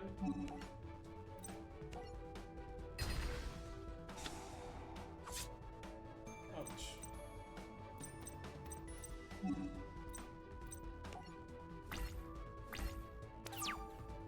In the end, does it matter? Just like Linkin Park. Okay. Okay, I really need a junk warrior right now. Okay, so what you saw here was what we call a Gemini summoning, or a Gemini monster normal summoned again. Basically, it's treated as a normal monster, but then if you normal summon it again, it becomes an actual effect monster and gains its effect. Okay, alright. Junk Warrior will not actually be enough here, I'm afraid.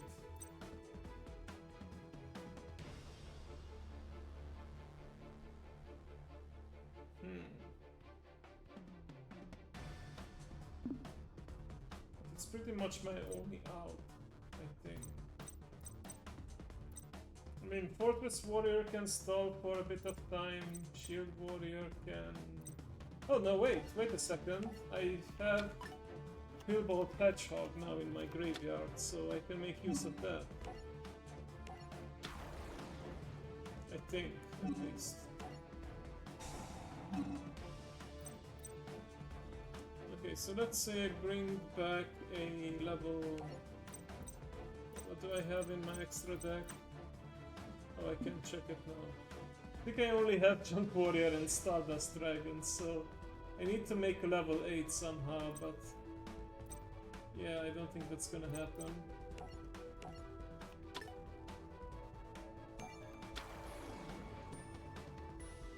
Actually, wait, it can still happen. Because I bring back Pillbolt Hedgehog and this is gonna boost the attack of Junk Warrior. Yeah, level 4 is very easy. Level 4 tuners were actually very rare in the beginning. Precisely because, you know, level 4 monsters are so common. Okay, so we're gonna send these two.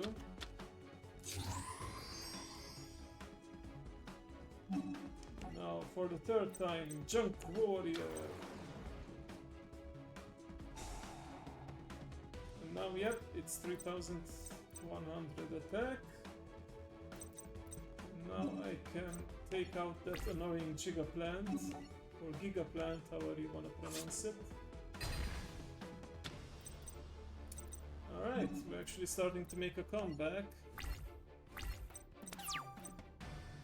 That was a very lucky draw with reinforcement of the army that allowed me to search my deck. Oh, the Phoenix and Cluster is again back. Ooh, Turret Warrior. I don't think it's worth the risk. I mean, sure, I can bring out a very strong monster with it, but I don't know. Also, I could attack with Pillbolt Hedgehog over Phoenix in Cluster, or I bring out Turret Warrior with just a regular... I think I used up all my tuners, that's a problem, so I don't know how I can bring out the signature Stardust Dragon at this point, but we'll see.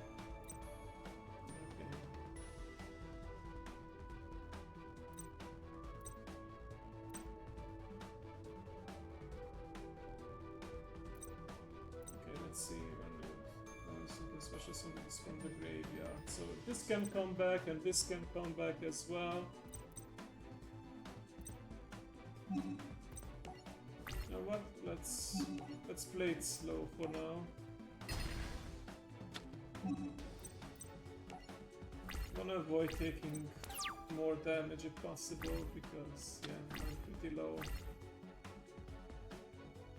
on life points already.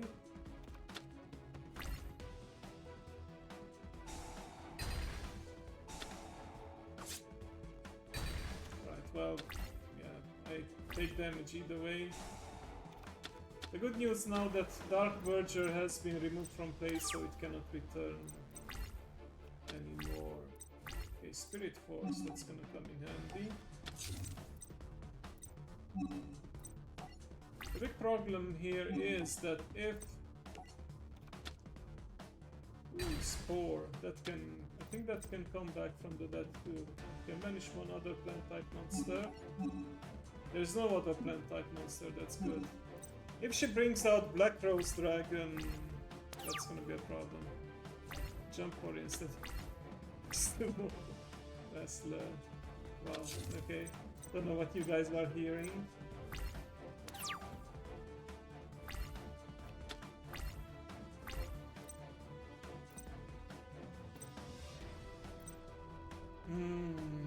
this is a dilemma a bit because... Yeah... I mean, she can't bring both Phoenixin Cluster and Spore back. Spore would be bad news because... Well, actually Spore is not that bad because it would increase its level by the plant type monster that's banished. So it would become a level 9. Level 9 tuner, yeah, it's not gonna make any... I'm guessing that the 3 extra deck monsters are Black Rose Dragons, so that's a level 7. Yeah, that's not gonna happen. I do need to get rid of... You know what, I'll just play defensively for now.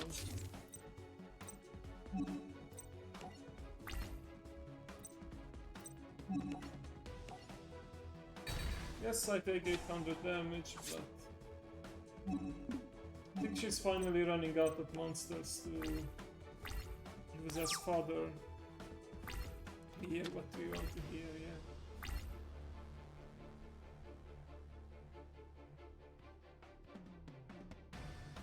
Oh, she's thinking... Oh, she's using Spore instead of... Right.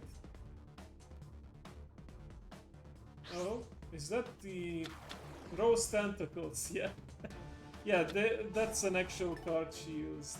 Rose Tentacles. Oh, crap. Well, here it comes. Black Rose Dragon. And this has the effect of... Oh, she didn't use the effect to destroy all monsters. Okay. So the first effect of Black Rose Dragon is that it blows up the entire field, including itself. But it instead used the effect to turn my defense position monster to attack position and make it 0 attack. But I can use Spirit Force to avoid taking damage. And I can now add back Junk Synchron. Perfect, now I can recreate the anime moment. Where Stardust Dragon will go against Black Rose Dragon. The Dragon of Protection against the Dragon of Destruction. Let's go.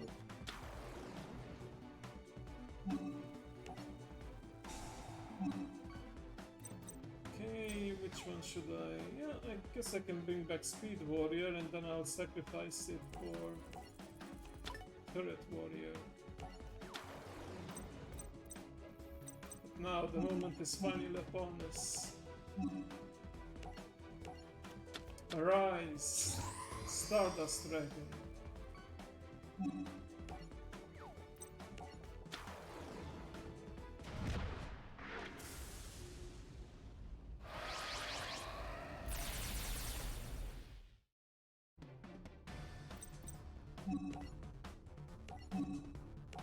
Okay, we're gonna special summon Turret Warrior.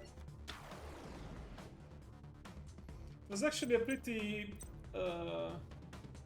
wholesome moment because Black Rose Dragon was about to use its effect to blow up the entire field and destroy all cards, but then Stardust Dragon negates by tributing itself, and we can see actually Stardust Dragon like embracing Black Rose Dragon and like stopping it from blowing up everything, and then they both are destroyed that way. But yeah, I think eventually Stardust Dragon does come back.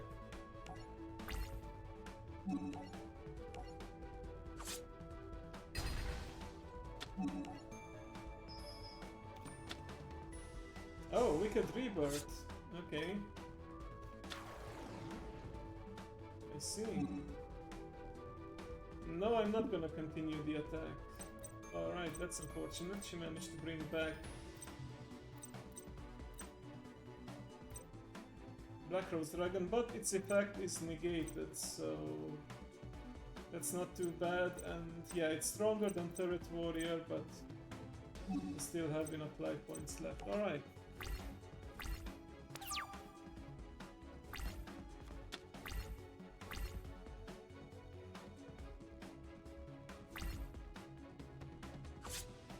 I'll take that 300.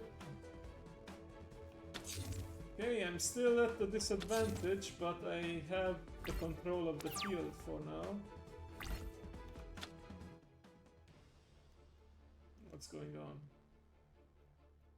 My right controller somehow keeps on getting disconnected. Okay, now we're good. It's been a while since I used the Switch too, so it's good to make use of my capture card again. Okay, just gonna set this for defense. Give and take. Special summon monster from your graveyard to your opponent's side of the field and increase its. I don't know in what scenario would that be useful if I special summon a monster to my opponent's field and defense position. Oh, but it increases the level of one of my monsters, so I guess for synchro summoning.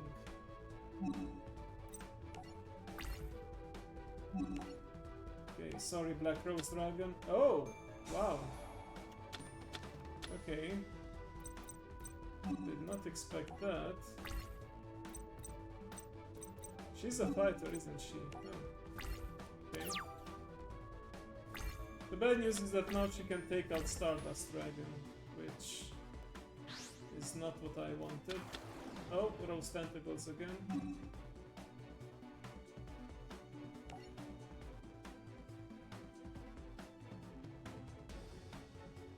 Well, this is not gonna be useful to me right now.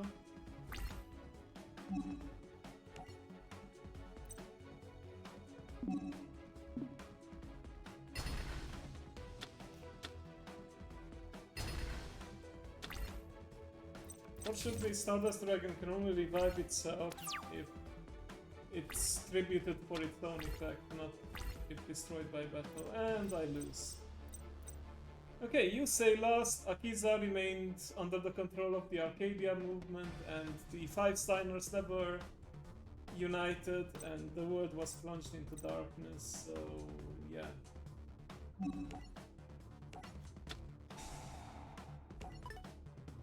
Time to rewind the time and do things my way.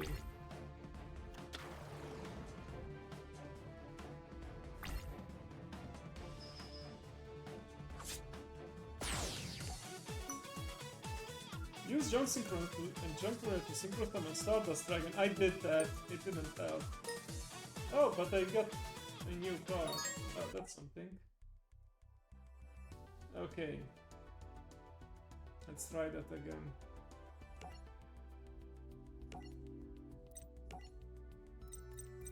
I have a little synchro deck that should make things interesting. Not this one. Ah, the Karakuri deck. The good ending. Thank you for telling us the things we ordered in. Yeah, I mean, it's nice that they want to help us win the story duel, but yeah, alright. This should work out better, hopefully. Okay, when this card is on the scene, you can add one Karakuri monster from the deck. That's gonna help me. This basically combines traditional Japanese characters with robots, except these robots are made partially of wood. So there's that. Okay, Minishi has the effect that I can normally summon an additional Karakuri monster from my hand. So I'm gonna go with Inasi Shichi, sorry. Let's go for Karakuri Anatomy rather. These monsters are all about switching battle positions and also special summoning other cards. So let's switch this to defense. And I'm gonna add... There's one that can special summon itself. Which one was it? Oh crap, I can't add it to my hand because it's a higher level monster. Whoops, okay.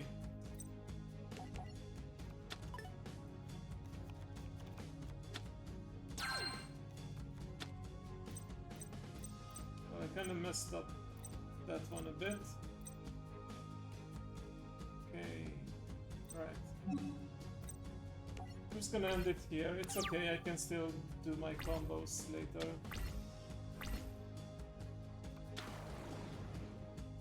Violet Witch. Okay, I think this is one that she actually used in the manga rather than the other one. Right, okay. Yeah, it takes some damage, but I can now draw 2 cards next turn.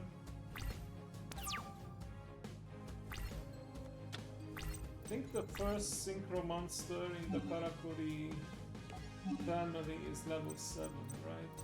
Oh, I also included some Xyz monsters, but we're not gonna use those this turn. Alright. Okay, Karakuri Anatomy, draw 2.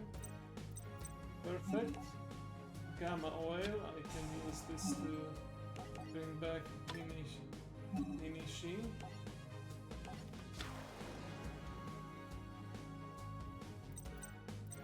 I can also summon once. And another time with the regular normal summon, and now I can switch the battle position of the monster. You know what, sure, doesn't matter.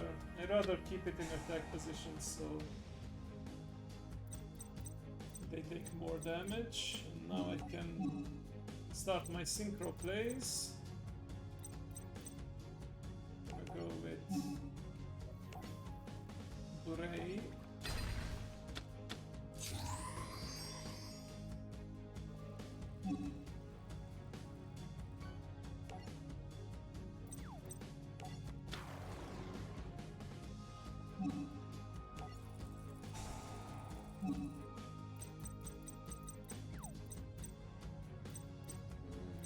I can summon just about any. So let's go for damage. Or, let me see. I wanna go into the level 9, so I think I will go for a level 2 tuner at this point. Come on, controller. Don't fail me now. Or I can also do a level 4 and then I synchro with this guy and this guy into. Yeah, that's the plan. Hyper.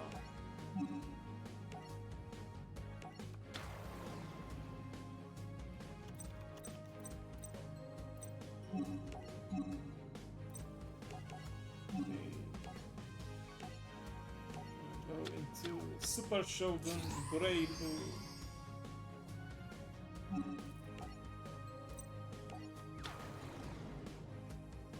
I should do the thing that makes me win.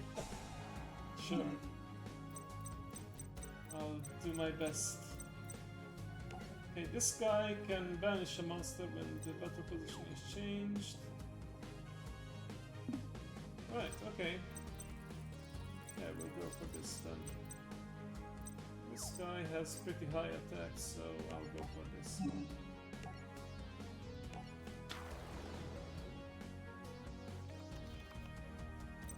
Okay. Raise effect, switching this to defense position. Wait, what? Oh, it has to be a Karakuri monster that changes its battle position. My bad. Okay. That's the lesson in Yu-Gi-Oh! You read the card text. Because you can't expect to remember everything, every little detail from top of your head. It's okay. We do have the upper hand for now. Oh, of course she has that.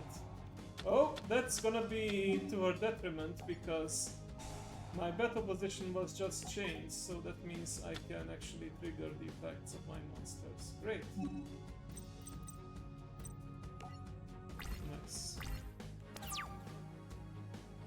And because it's banished, it's not gonna get its effect where she can add a plant type monster to her hand.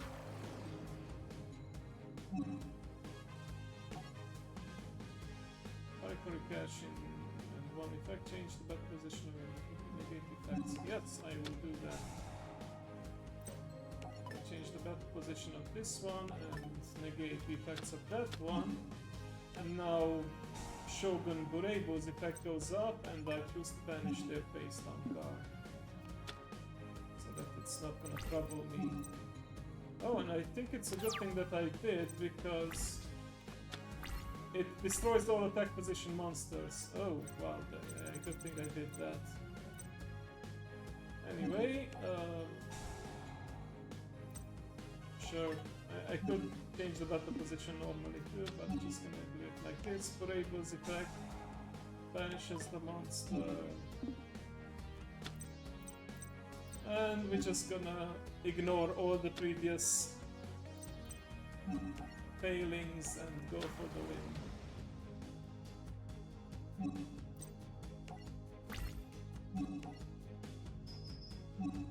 And we have a funny number for the life point total visible is 6,900. Nice.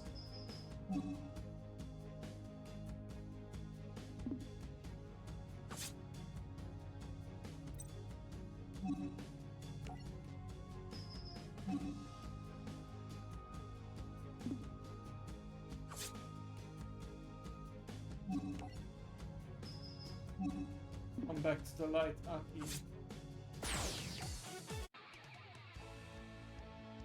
Would be 0-0 to be in the context? I don't know. Akiza, I think you've done enough damage for one day, Mr. Kudo. Akiza's coming home with me.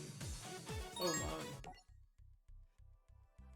Alright, the finale. Yusei finally confronts his old friend and nemesis, Jack.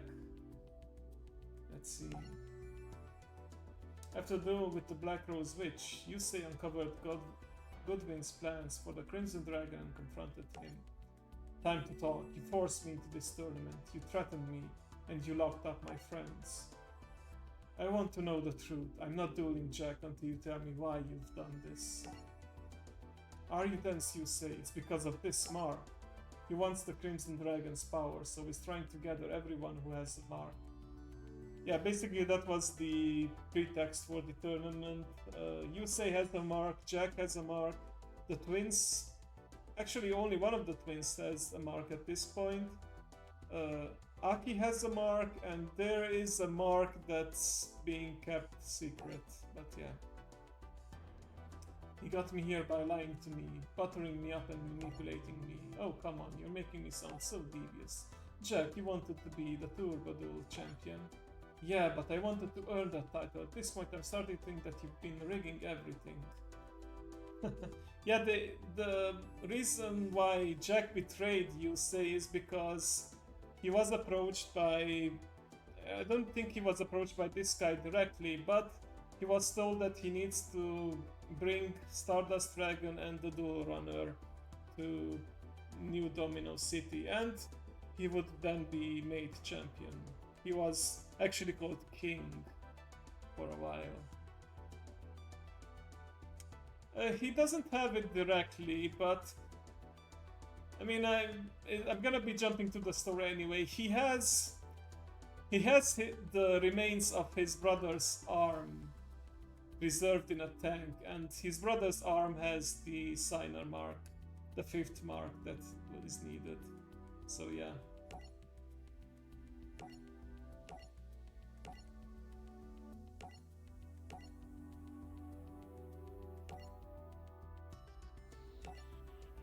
That's what my champion wants, and so be it. So the battle with Yusei Kun and Jack Atlas began. This is it. I'm finally going to show you that you don't have what it takes to be the best, Yusei. Are you sure we should be doing this? There's still a lot we don't know about the Crimson Dragon. This is exactly what I'm talking about, Yusei. You have no guts. Fine, Jack, let's do... Okay. You know what? I'm not living up to chance. I'm going for the custom deck.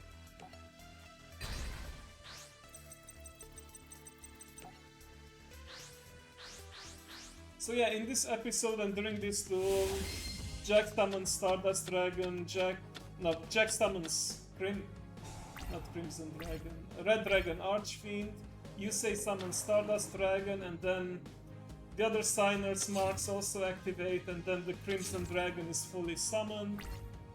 And I don't know what happens after that, to be honest. But I guess we'll see in the story. Okay,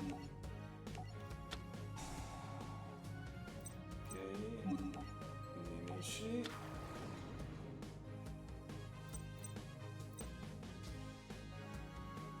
I'm gonna use Karakuri, cash. Yeah, and it was during that moment that it was revealed that Goodwin had his brother's hand, and yeah. Now the reason why he had his brother's hand is because his brother actually cut it off, so his brother is still alive, but yeah. I'm gonna summarize the events of Season 1 after this, and then I'll put you up to speed to the final duel of Season 1. What was I gonna fetch? I do need... maybe I need another tuner monster, or do I? Actually, I should be fine with just the good old level 4.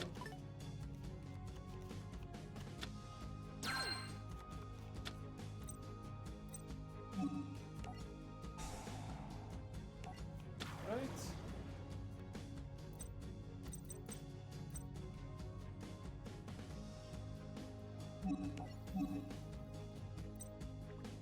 Onyx waves decent for meteor flare.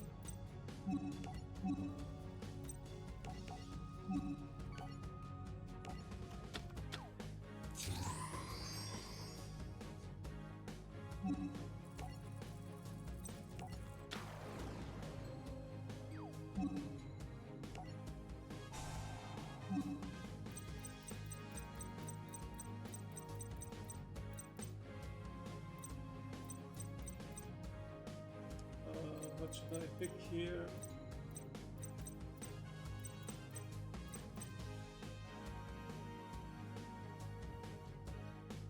Oh, come on, Controller Sun.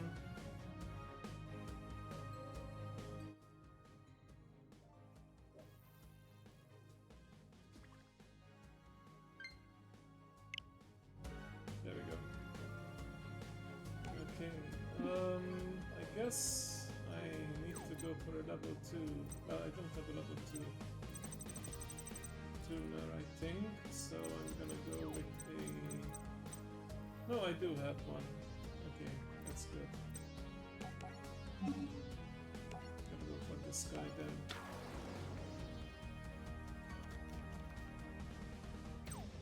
Okay, first I'm gonna use its effect to change the battle position of my monster, which gives me another counter, and now I can use Karakuri Anatomy to draw 2 cards. Now I can go for the Super Shogun, Kureibu.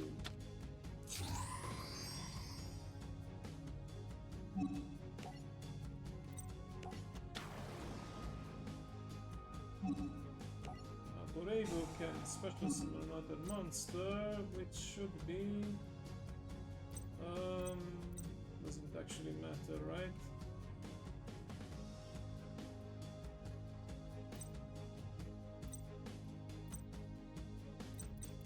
I don't think I can trigger the effect this turn. I'll just bring out the strongest attacker, the Karakuri Ninja Nanashik. Now I can also set these.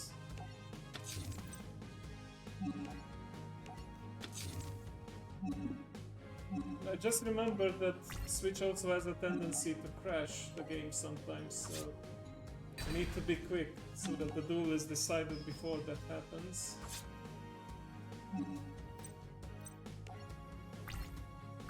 Jack kinda used up all of his resources early on, so I don't know how he can come back from this.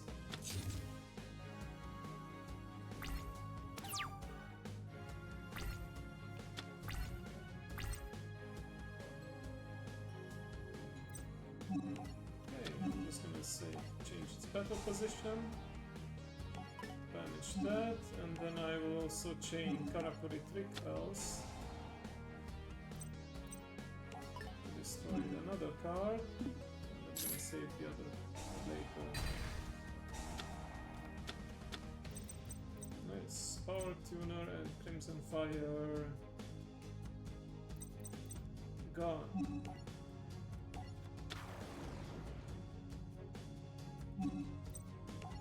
Sorry, Jack, this is what you get for betraying your best friend.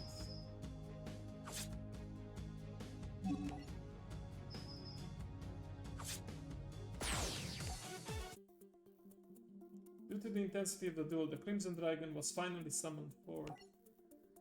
It's the sign we've been waiting for. The Crimson Dragon would soon awake from its long slumber.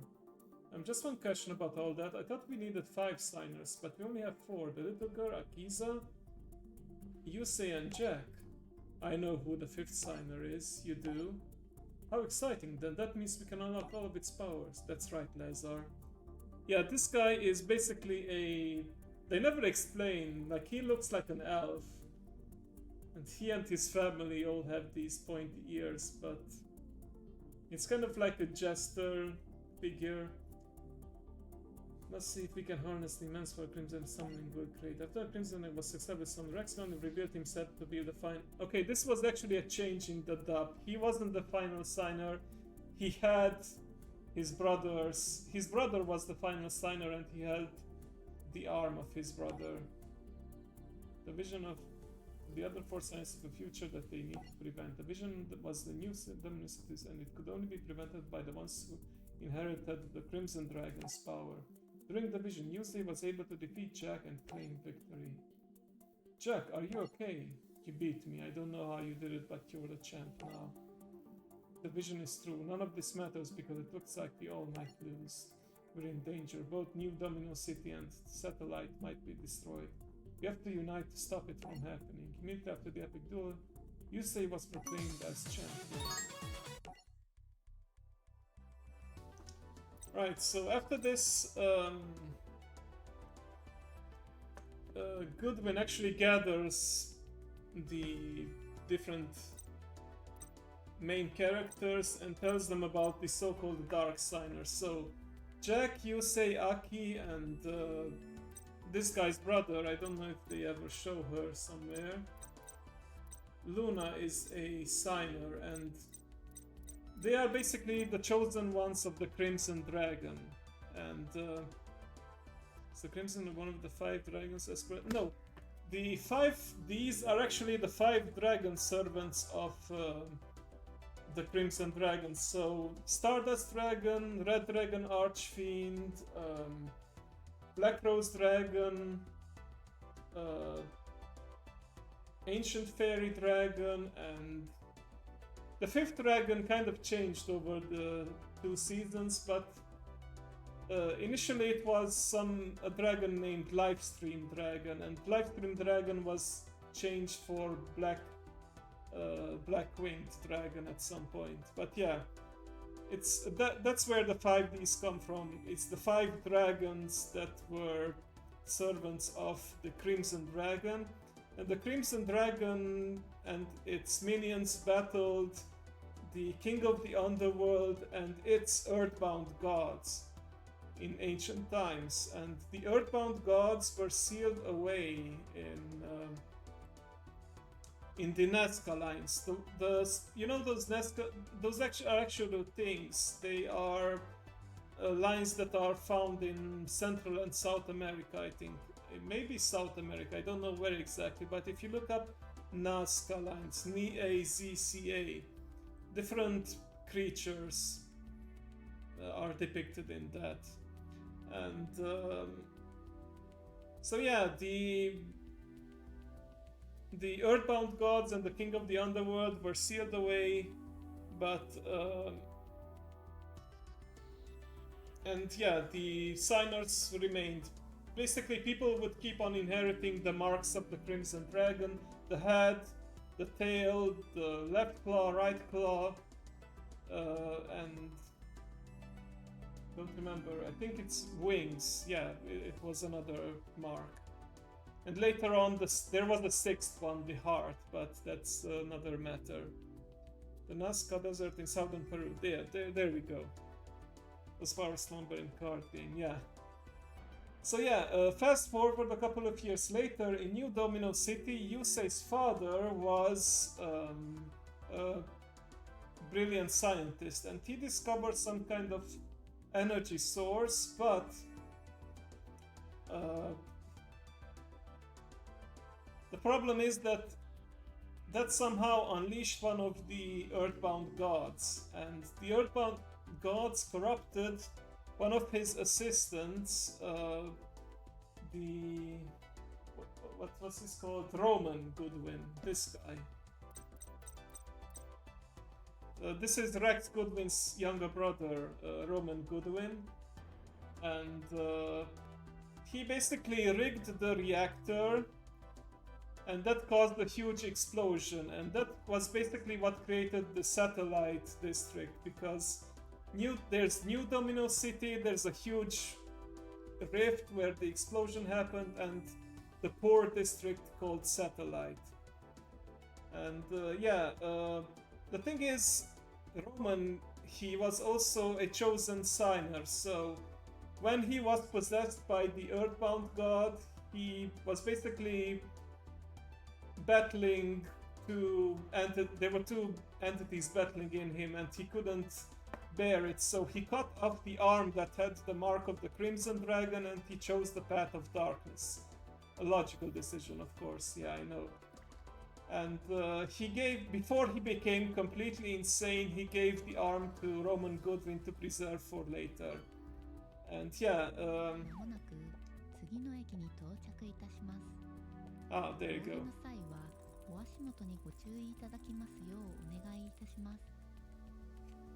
So yeah, this was a redeem on the streamer Mochiko's stream, and I asked her to record a voice line in which she pretended to be a train announcer, and yeah, that's basically it.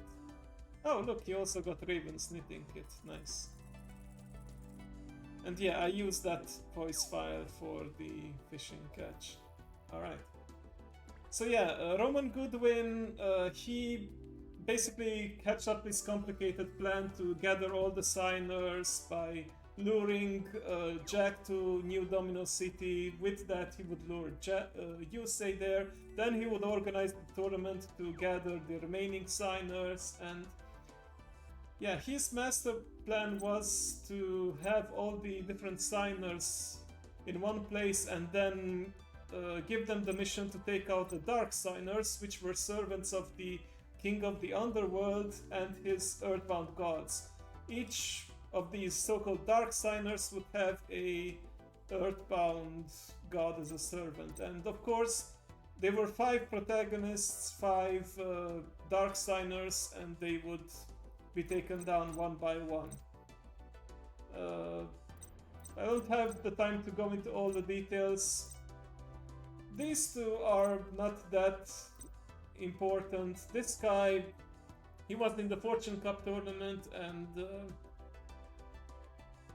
he was basically... So the thing about Dark Signers is that they were killed in one way or another and then brought back to life. That's why they have those crazy eyes and all those markings on the face. So this was actually censored, I think, in the English version, but when the Dark Signers grew desperate, they hanged this guy, and that made him into a Dark Signer, but that was censored in the English release. And also this guy, Kalin Kessler, or Kiryu in the Japanese version, he was one of Yusei's old friends, and they were part of a gang called Team Satisfaction. I think I've shown off this guy in Yu-Gi-Oh! Duel Links. And yeah, basically they were part of a street gang. Jack, Crow is this guy, Kaylin and Yusei, they were part of a gang and they grew up on the streets together, and they kept the other gangs in check. But at some point, Kaylin wanted to do something extreme and the others would not help him. So in the end, he got arrested and he thought that Yusei betrayed him. So as he was dragged away to prison, he swore revenge against Yusei. But he died in prison because of, he was treated badly there. And as he died, he heard the call of the King of the Underworld and he accepted his offer, and that's how he returned as a Dark Signer.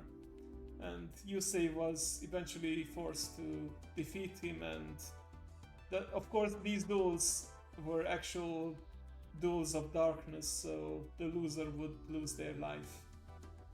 So yeah. Also, Yusei also defeated Roman, and Jack had to defeat this girl. She's a reporter called Carly, and she's a big simp for Jack. Jack basically had a whole harem in the anime. There were like at least 3 other female characters that were fawning over him. But I think the one who Jack actually liked was Carly. But Carly, at some point in one of the episodes, she gets thrown off of a high-level building and basically plummets to her death, and that's how she comes back as a Dark Signer. So it's pretty wild. Of course, in the English version, she doesn't actually fall through her death, she falls into a dark cloud, and that's how she becomes a Dark Signer, because of course they cannot show her actually falling to her death. So yeah, Jack has to take her out, and that's tragic. And Aki has to go against one of her role models. They have to some of the Dark Signers were introduced pretty quickly and they didn't have a lot of time to give them a backstories, but basically they tried to make it that each signer would have to fight someone that were once their friend or someone they love. So when they do take them out, it would be tragic. So yeah, they do manage to take them out, but they're too late, and the King of the Underworld rises anyway. But then Rex Goodwin reveals his master plan. He wanted to summon both the Crimson Dragon and the King of the Underworld because he plans to undo the world and then remake it with the power of the Crimson Dragon. So let's see that duel. This is the finale of Season 1. The Signers failed to defeat all the Dark Signers before sunset, and the King of the Netherworld, not Underworld. Yusei and the other Signers were transported by the Crimson Dragon to Rex Goodwin's location. I mean, it's just a rule, it has to be. The King of the Netherworld is heading this way, but what for? I don't know. In that case, allow me to explain. You may have succeeded in defeating the Dark Signers, but not in time to close the doors to the Netherworld. The King of the Netherworld is coming here for ritual. What ritual? The ritual that has been carried out at this temple for many millennia. The ritual duel will allow me to become all-powerful and rule the world. I will crush you signers and send you all to the Netherworld. In turn, the King of the Netherworld will do my bidding and my ultimate plan will be last set in motion. Now then, will you agree to this duel or will you not? Sure, if beating you means the must. This dialogue, I swear, was a lot more epic in the anime. If beating you means the monsters goes bye-bye. Wow. Also, in the anime, Jack, Yusei, and Crow fight Goodwin together. Like, it's a 3-on-1 duel, like, because he is the final boss, of course. Yusei, of course, always ends up being the hero and the one to deal the final blow, but yeah, he had help from Jack and Crow as well. Sounds fair to me, but Yuwacha signers are the ones who will be getting the beating. Alright, let's see. I'm just curious what the story deck here is and if I can beat it. Also at this point, Rex Goodwin reveals that he had a mechanical arm. When he becomes so muscular and corrupted, he tears off the mechanical arm Then he attaches his brother's cut-off arm to his own. So yeah, he has both the sign of the Crimson Dragon and the dark signs of the King of the Netherworld on him. Alright, sure, I guess I go for Max Warrior here.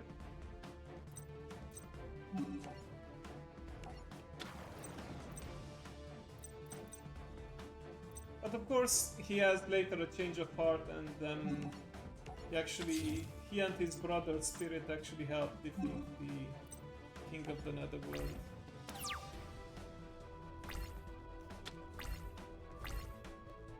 No, don't worry, I won't test you guys, but yeah. Like, Yu-Gi-Oh! 5D's, as convoluted and strange the plot sounds, was my favorite Yu-Gi-Oh! Series, and it's heavily ingrained in my nostalgia, and that's why I wanted to share it with you guys. Okay, so the Breed Dragon cannot be used for a Synchro monster if the other monsters are level 4, so I need to go with Junk Synchron for now. And I'll go for Nitro Warrior. Oh, Junk Archer too. Yeah, I forgot. Used to use the heck out of Junk Archer in this duel.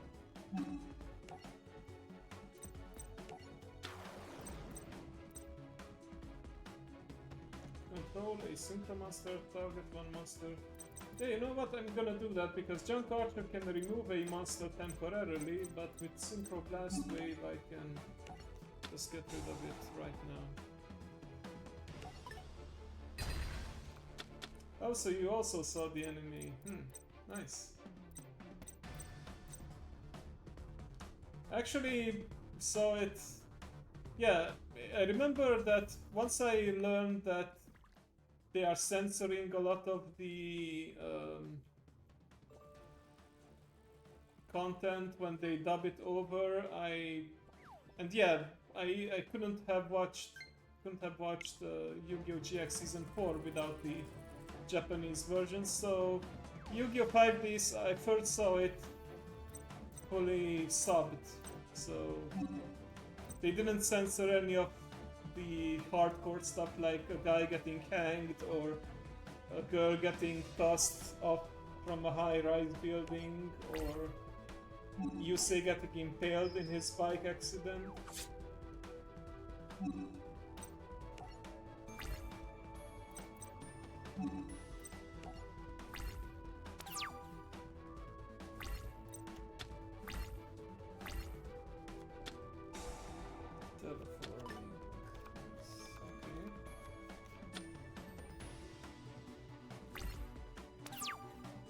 Wait, that's it? I could like win right here if I wanted to, I think. Well, not exactly, I don't have the firepower for it. Let's see, the Breed Dragon can revive a monster with 500 or less attack. I don't have any like that. So I'm just gonna go for Shield Wing for now.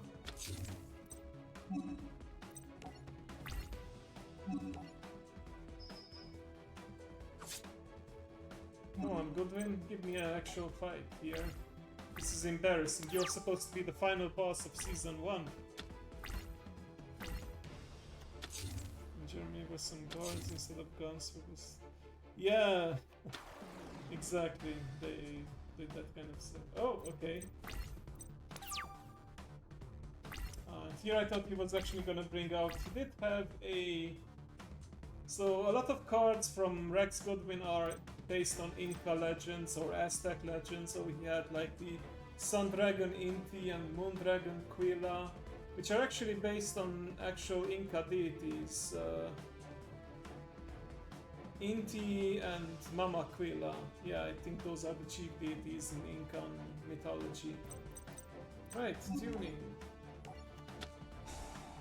I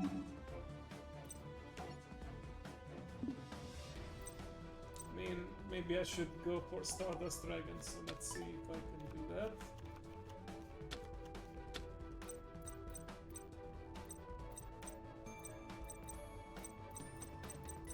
What do I have in my graveyard? Not what I need. Okay. Okay, for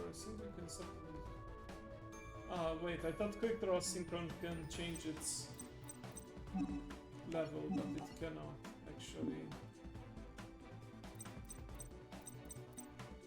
Yeah, Majestic Star Dragon was the deciding factor in that duel, but it's pretty hard to summon normally, so I don't think I'm gonna win by that.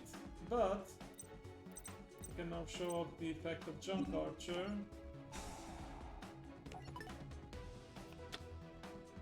Just remove a monster, make them not be a problem, and then let's see. Do I have a level 6? No, I don't have a level 6. But I can go for another level 7, so let's do that, shall we? So quick draw, synchron, heal the wing, then go into another Junk Archer.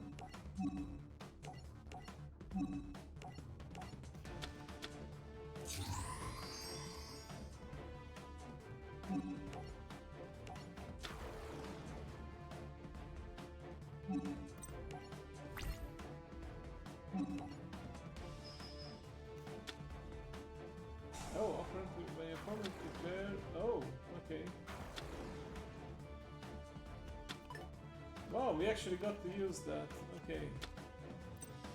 So what does this do when you have negate the attack and if you special summon to ceremonial tokens, and if you do add one Earthbound Immortal card, Earthbound Revival Aurora do from the attack.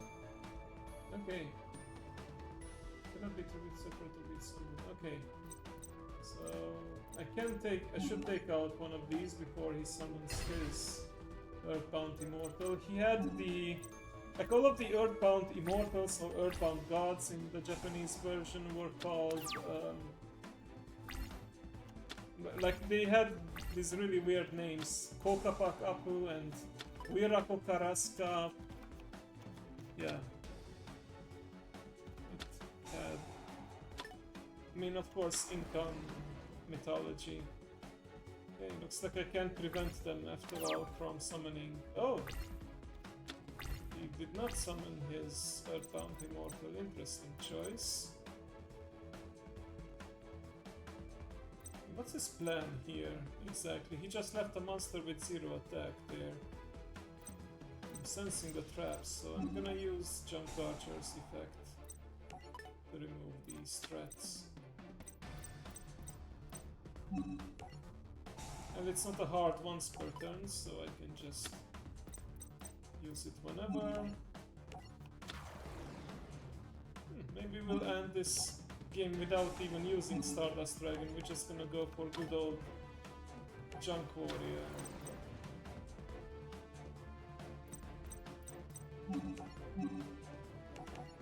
Yeah.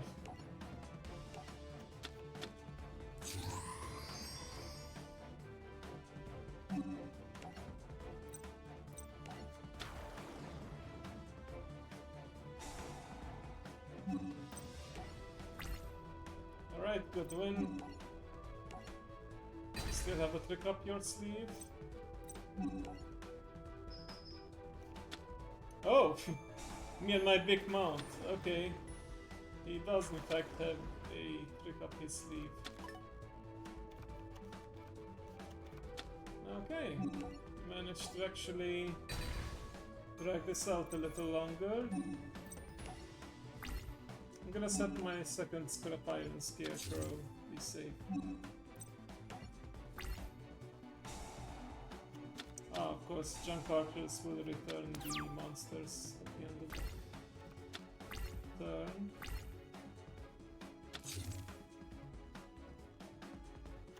Why is he not summoning his...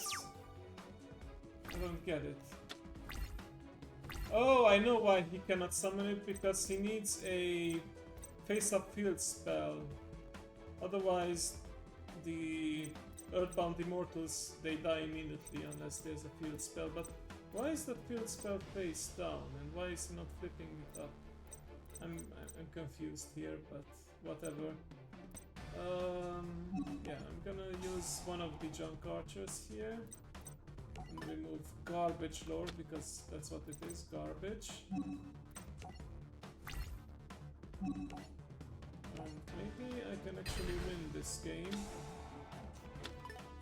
Yeah, Oracle of the Sun gets Fire and Eschator.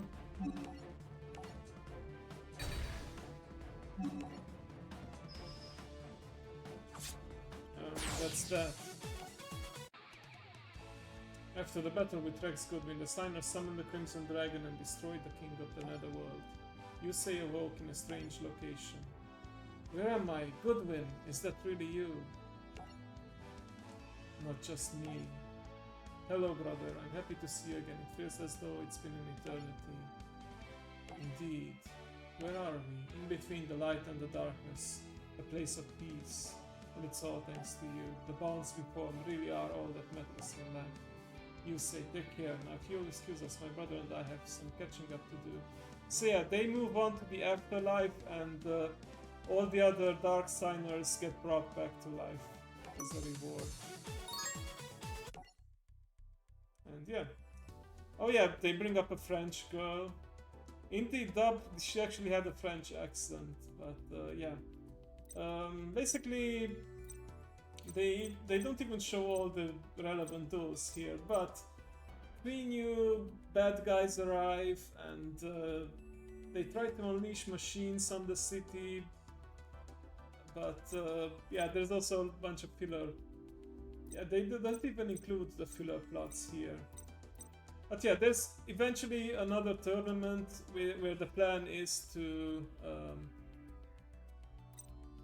what was the plan again? Oh yeah, to gather enough dual energy or something and unleash the Divine Temple, which was like this strange building that is actually from the future or something, and they want to destroy the world.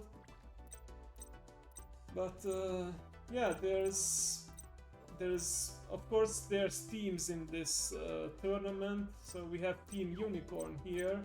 You can tell it's Team Unicorn because they have the unicorn as their sigil, and this guy actually has a hairdo that looks like a unicorn horn. And then they also face up against the Nordic gods, Team Ragnarok. They are a team of 3, each of which use Thor, Loki, and Odin, at least the Yu-Gi-Oh versions of it. Of course, they get taken out too, and then the actual 3 bad guys, they don't show all of them. There's this young boy, there's the adult, and there's the old man. Eventually, they get defeated, but it turns out that they are actually part of the same entity, so they fuse together into this big guy called Aporia. And then the temple appears, and they have to go up. And yeah, the 3 Ragnarok guys, they, just like in the mythology, they create a rainbow bridge by frost, and they basically use their Nordic gods to create a bridge so they can go to the temple and go for the final battle. And yeah, Aporia at first gets taken out, but then he gets revived for the final battle, and yeah. Oh, you got the ghost. Yeah, that's Mamayoma. And yeah, this guy, Bruno, he was actually a friend of theirs, but he had amnesia, and during this final portion, he remembers that he was also part of the bad guys team, and yeah, Yusei has to take him out. So... the final bad guy, and I'm gonna be ending stream soon, so I'm just gonna be skipping to the final duel and then the epilogue.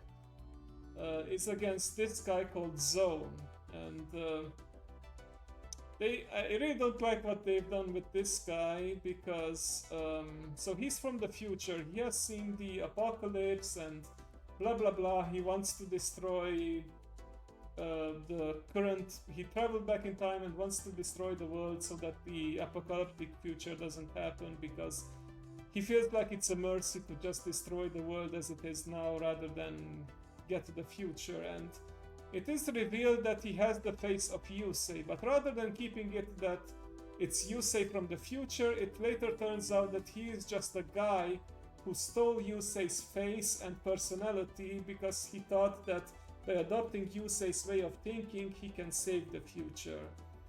So, yeah. It would have been better if it just turned out that it's Yusei from the future who turned evil because he lost all hope. Which is also the title of this duel. Yusei had to now confront Zone. Defeating him would save the new Domino City and possibly the future. Welcome, Team 5D's. Zone. We won't let you destroy New Domino City. That is the promise you will not be able to keep. If I do not destroy New Domino City now, the whole world will be destroyed in the future. Is it not a small sacrifice for the bigger picture?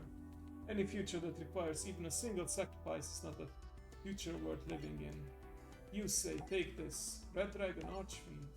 Don't forget my card. Yeah, so at this point, every one of Yusei's team, they gave him their signature dragons, and Yusei actually uses it in the final duel. Aki uses it as well, Leo uses, and Yusei uses Leo's and Luna's cards too. Let's see if that's actually a deck that works in real life, or if it was just only good in the anime episode.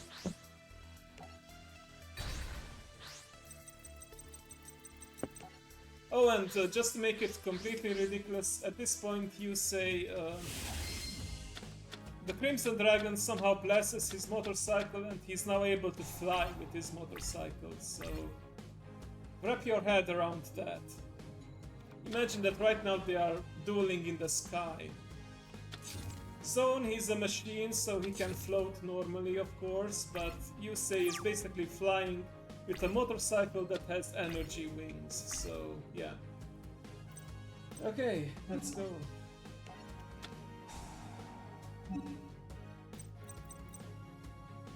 Jump synchron is always a good idea.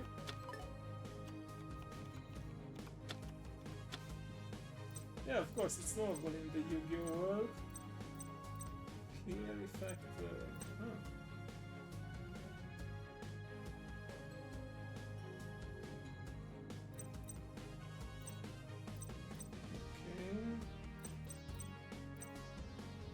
You can immediately this.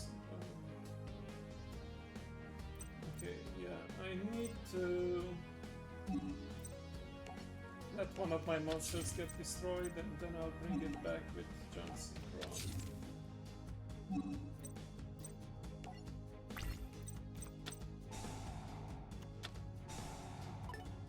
Okay then, he immediately destroys my face down card and uses Needlebug Nest to mill his own deck, but I'm guessing he has cards that have graveyard effects.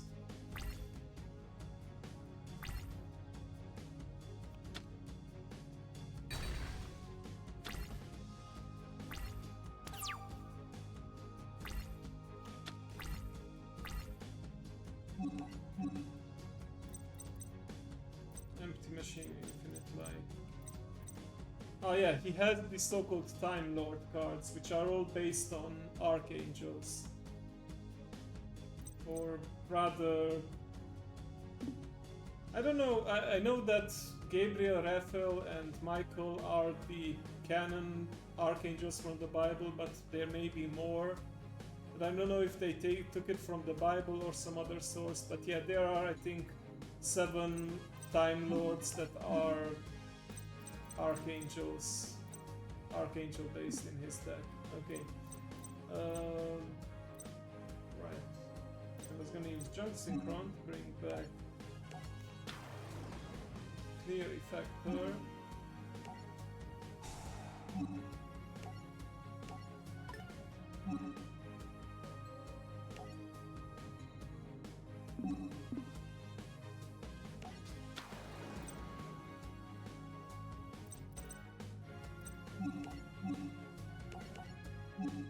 Aksha Synchron or Access Synchron.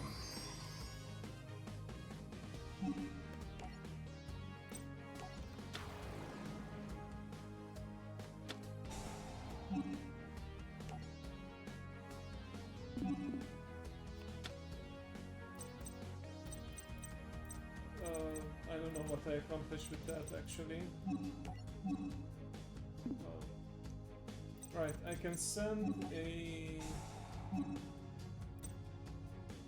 reduce its or increase its level. Okay, let's say increase its level.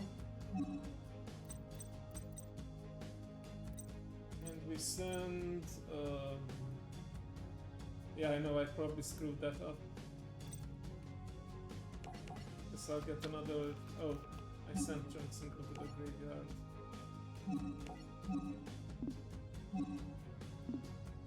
Keep forgetting that Axel Synchron only has 500 attack. It's better at defense. Okay, oh well. I can still salvage this, I promise.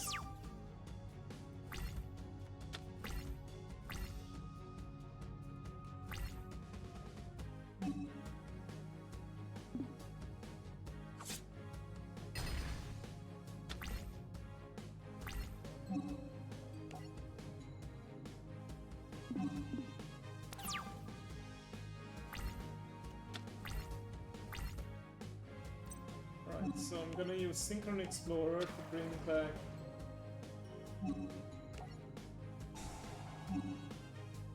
Oh, I can bring back Axel Synchron, so that means I can go for a level 7 Synchro. Perfect. Yeah, that was my plan all along. I definitely didn't plan to bring back just junk Synchron.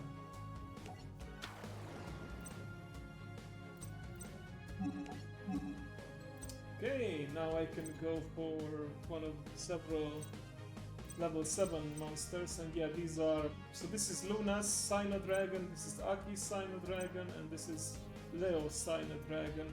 Kinda, it's not really... Powerful Dragon is like the so-called revived form of Livestream Dragon. Eventually, Powerful Dragon is revealed to be Livestream Dragon, but they never explain like what happened to Livestream Dragon, how it became mechanical, but yeah. I'm gonna go for Powerful Dragon, by the way, because I do have an equipped card that's good with it.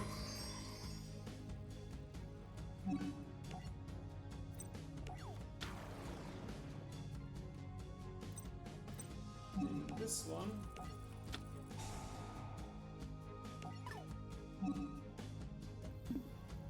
Okay, so this gives it an extra 1000 attack. And if it attacks, any effects of the attack target that activate or apply on the field are negated during battle phase. But this one activates in the graveyard, so I think I'd rather negate it now with Breakthrough skill.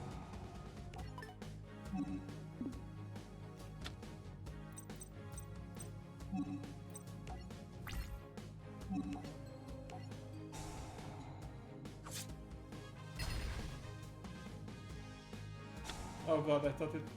Oh, never mind. The negation apparently only works on the field, not in the graveyard. Okay, never mind.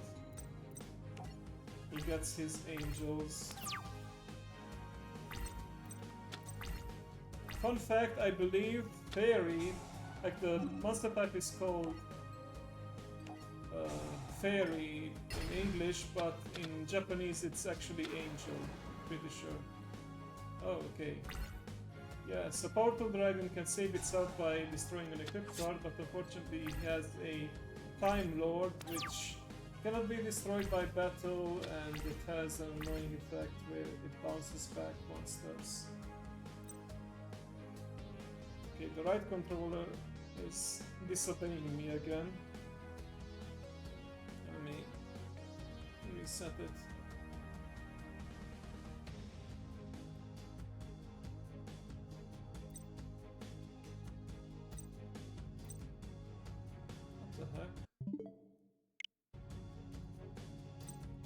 Okay, so I can only use the D-pad on, or the joystick rather, on the left controller right now. I don't know what's going on today, I need to look into this later. Anyway, I can work with this. At least I can still use the A, B, X and Y buttons. So, let's see. There's not much I can do against a Time Lord, but they get returned to the deck. at the end of the turn, so let's see. I could revive. Actually, I can negate its effect, so that's good. So I can revive either power through. Yeah, I can revive power through dragon. I think. Wait, where's power tool? Oh, power tool dragon has been brought back to the extra deck. Okay. So I could revive Exo Synchron and then go for another level 7 play. Yeah, let's do that. Sure.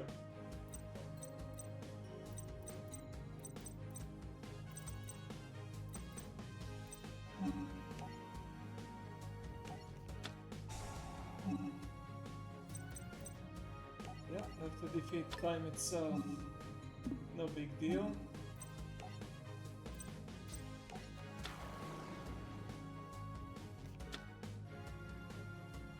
Oh, I could use its effect to manipulate its level, which means I could go for a level 8 play.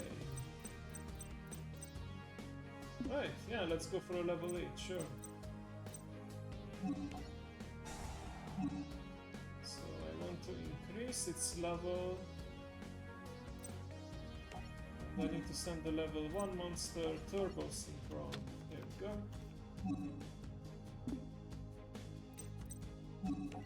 Now I will normal summon Quillbolt Hedgehog.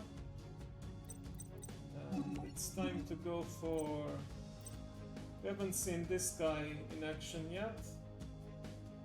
Black-Winged Dragon. Beyond the personal growth and being chosen, okay, distance reflects the creative power to dragon symbolize this. One can only find when Leo earns the signal to separate power to dragon. Next. Yeah, okay.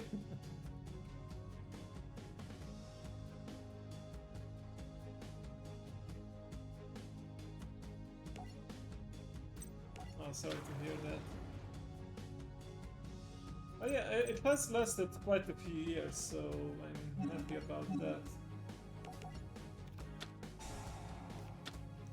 Of course, what it doesn't explain is how Leo eventually became a signer. He basically...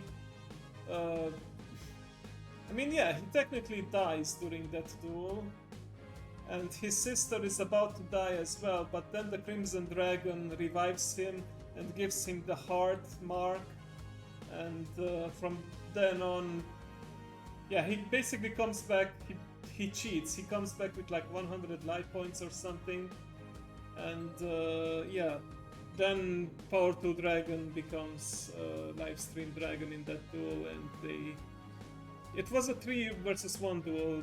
It was the twins and Jack versus Aporia.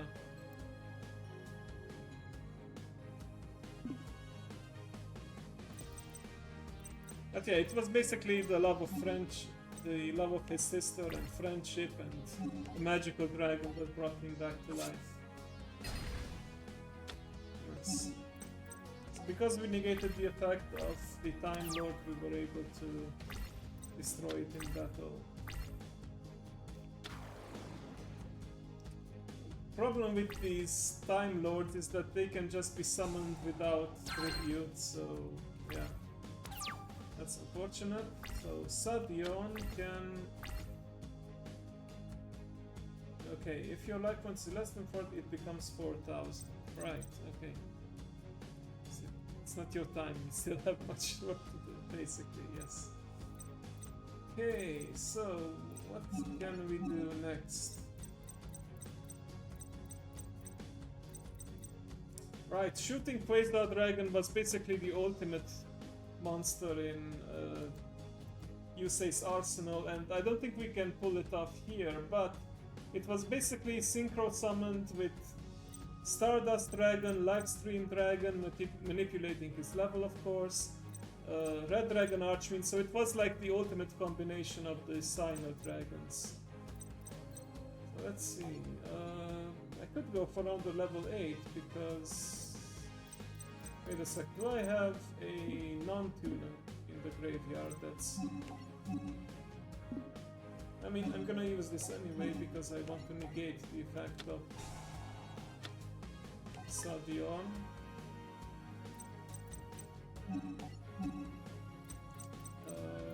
Because if I have a level 5 or something, then I could...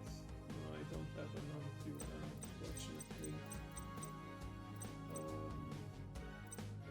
But I could revive, let's say, a clear effector, then bring out Steam Synchron, that's 5. With Killbot Hedgehog, that would be, because Killbot Hedgehog just special summons itself, yeah, that would work.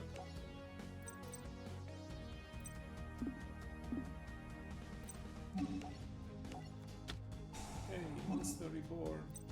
I may not end up using all of the Sino cards, but I will be able to use at least some of them. Oh, I could, yeah, I can also bring one of their monsters back, like a level 4.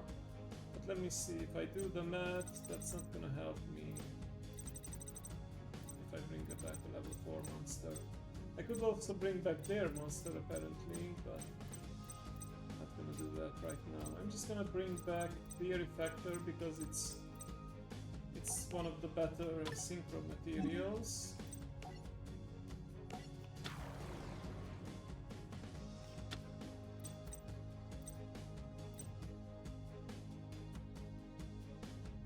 Okay, yeah, Steam Synchron.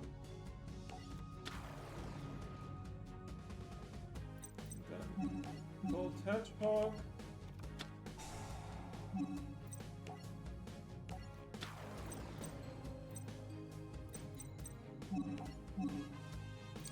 Let's see, which level summon should I go for?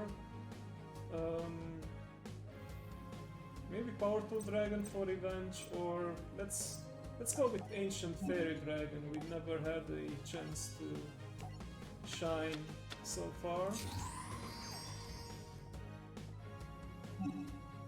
This card was actually banned for a while because it enabled some pretty broken combos, but later on I think they just used an errata to finally make it legal again.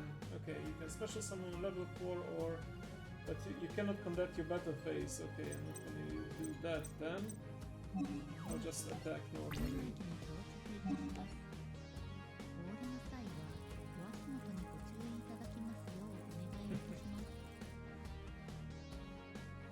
I don't understand the entire text, but she's saying something like the next station is this and this. Please be careful. I specifically asked for her to use that super polite Japanese language, the Onegai Itashimasu.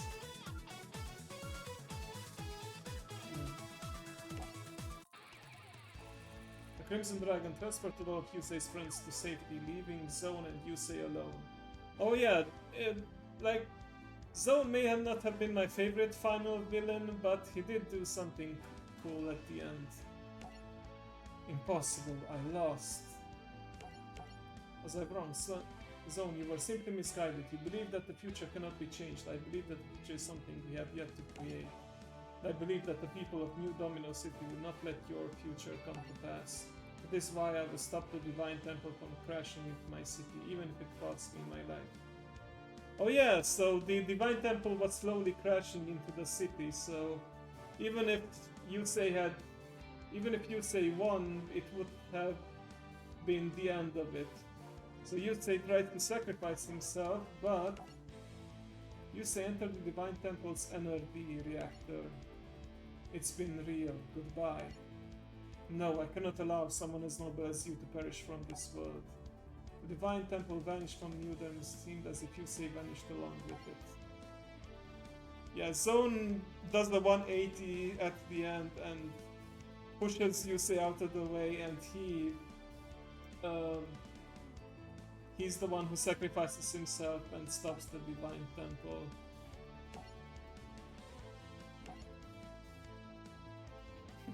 Jack is too tough to show any tears. Please mind the gap while disembarking. Yeah, there we go.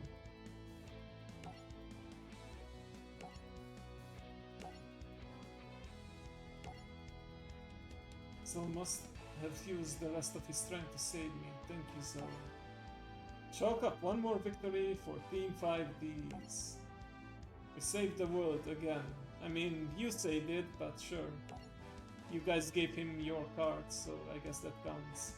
Did we really? Maybe Zone's future will still come to pass. How do we know what the future really has in store? She said, she asked or that while having a smiling face. Wow. Okay. We can't. We can never know what the future, what awaits us in the future. But I can't wait to find out with my friends by my side. And friendship is magic.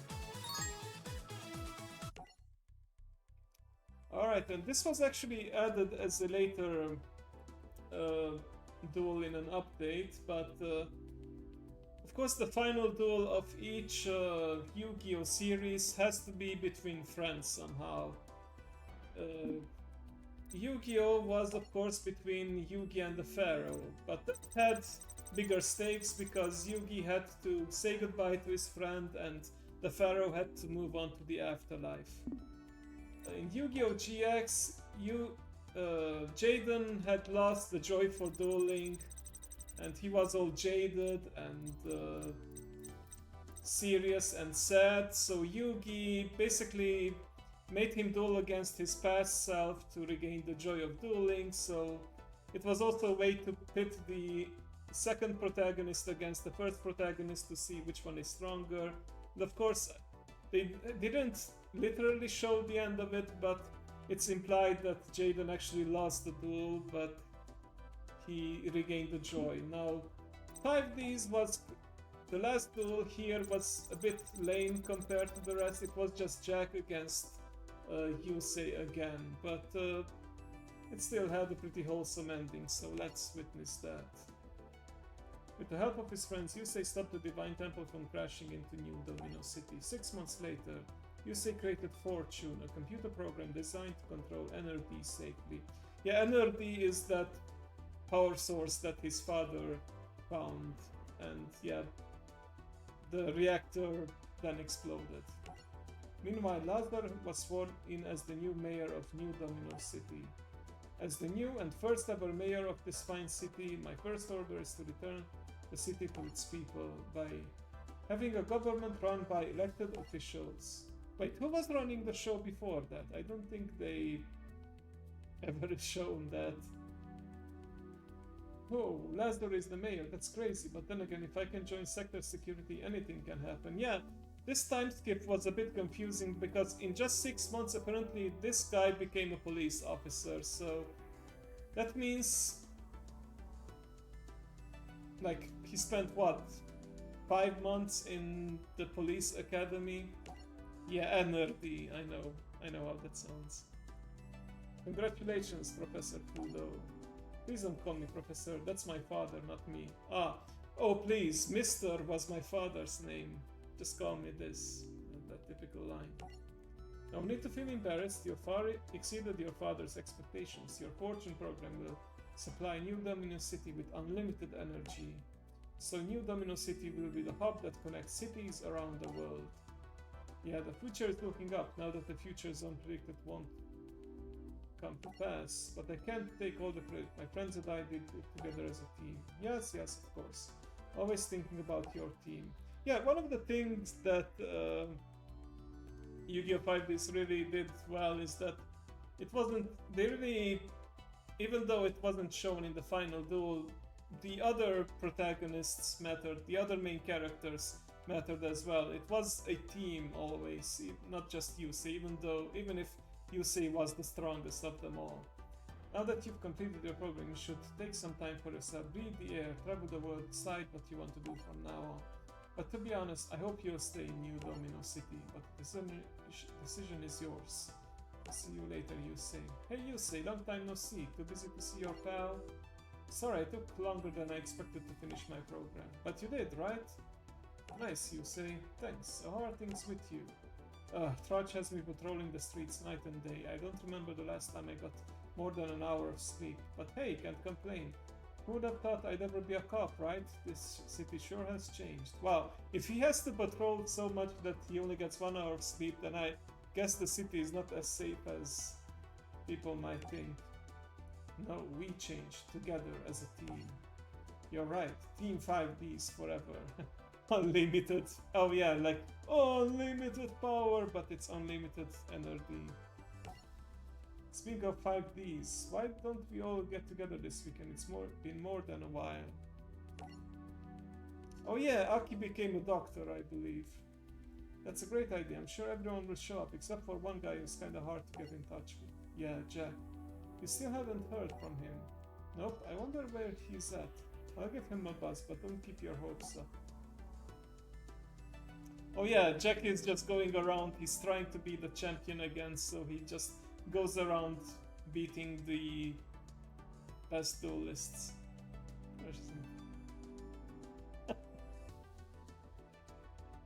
I can't believe your dueling is still improving. Any weakness you had, and you barely had to start with Argon. I didn't stand a chance.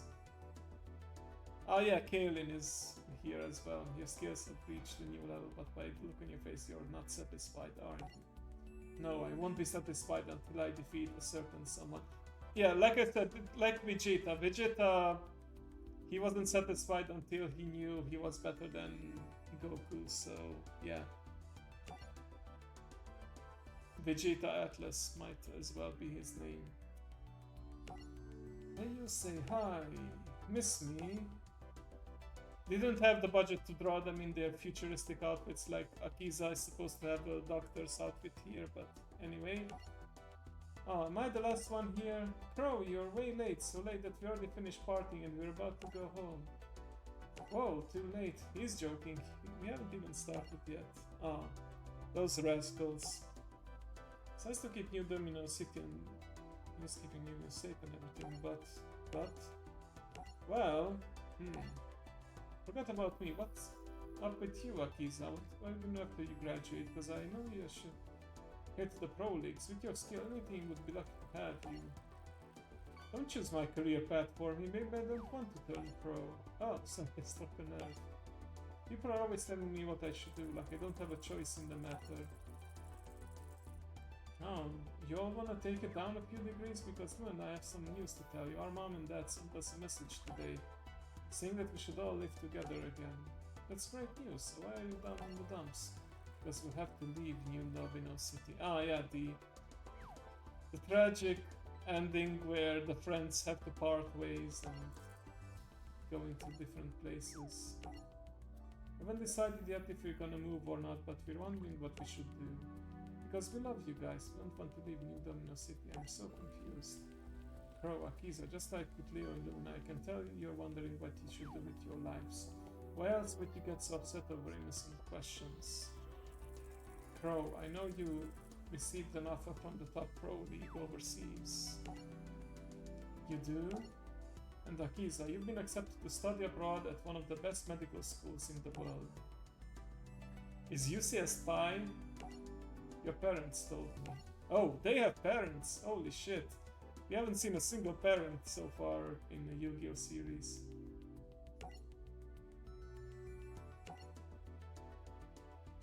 And Jack, well, he's just gonna keep on dueling, huh? Jack, where have you been?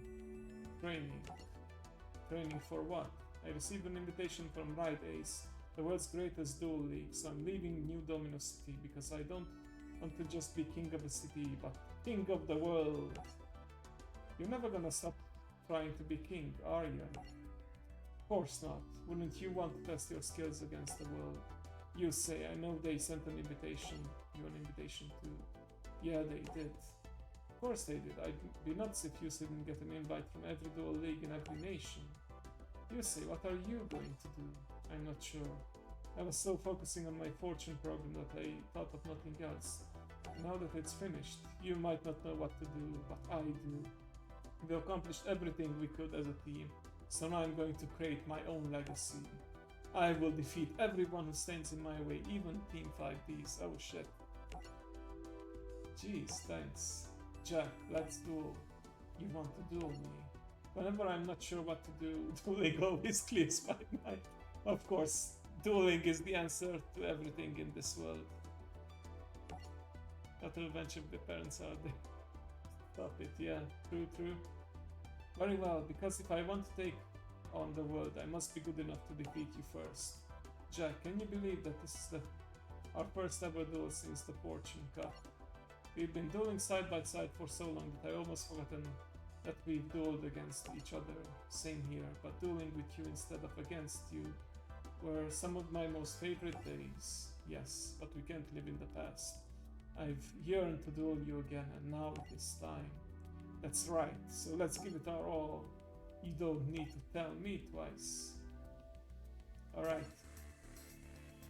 For the sake of lore accuracy, I'm gonna use the user deck. Hopefully this time I don't need to bring out the custom deck.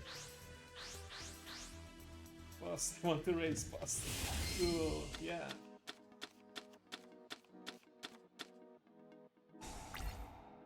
Oh, they did add some newer cards that were released years later, like Starlight Junction.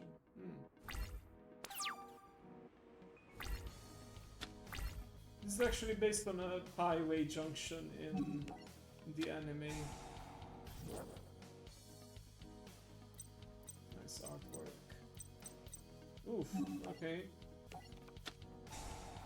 Let's see what we can... This is one of the problems with synchro-based decks, that you may end up with a handful of tuners and then, yeah.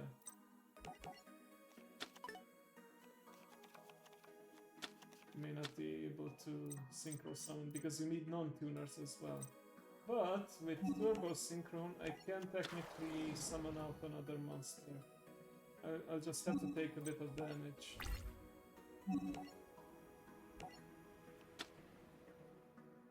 Oh, or no damage.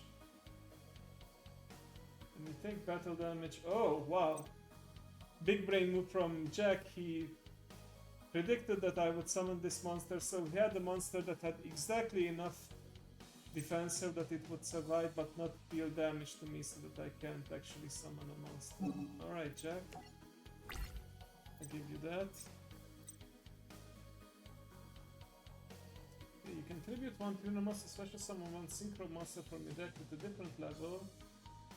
Okay, well, that again wouldn't help me really. But, you know what, I'll give it a shot. I thought I'd bring out something stronger. Okay, Synchron Explorer will not work here because... yeah. It has to be normal summon, not special summon. Drill Synchron. Nope. Quick Draw Synchron, maybe. I mean, you know what? I will bring out Synchron Explorer in defense position. I can protect them with Scrap Iron Scarecrow, so hopefully it survives until next turn, and then I can bring out another tuner monster and go for a simple summon. Okay, let's see what Jack does. Resonator Call. Okay, he gets another tuner. I think he's in the same position as I am. He unfortunately has too many tuner monsters and not enough non-tuners. Okay, Scrap Iron Scarecrow. It's nice because it negates an attack and then can be set again. Oh wow, he really doesn't want me to summon anything, so he used Lightning Vortex. Oh, okay, so he's doing that now. Samsara, Dragon of Rebirth. Now he's going for another synchro play, Red Wyvern. Okay. So spoiler alert, Jack Atlas actually comes back in Yu-Gi-Oh! Arc 5. In Arc 5, because it was around the anniversary of Yu-Gi-Oh! I think the 20-year anniversary, they introduce alternate dimensions, so they bring back characters from previous series, but only certain characters, like Jack from 5D's. They bring back, I think, Alexis and Aster Phoenix from the GX series. I don't know who they bring back from the original series, but none of the main characters, just some of... like, none of the protagonists, but some of the main characters. Okay. So now that I have Synchron Explorer, I can use the effect of Junk Synchron to bring it back.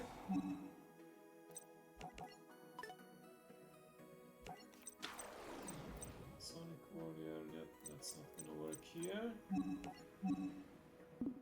Okay, I could go for Junk Warrior now, or I use Starlight Junction to tribute Junk Synchron and bring out a different tuner. Let's see what my options are in the first place. Turbo Warrior, Nitro Warrior, Junk Warrior, Formula Synchron, Stardust Dragon, Shooting Star Dragon. Okay. So if I go for... Yeah, if I go for a Quick Draw Synchron, I can bring out Nitro Warrior, 2800 attack, pretty good. If I can somehow bring out a level 4 tuner, I don't know if I have any of those. Oh, I need specifically Turbo Synchron for this, never mind. Okay, if I don't think I have a level 6 tuner, so I can bring out Stardust Dragon. Okay, never mind then.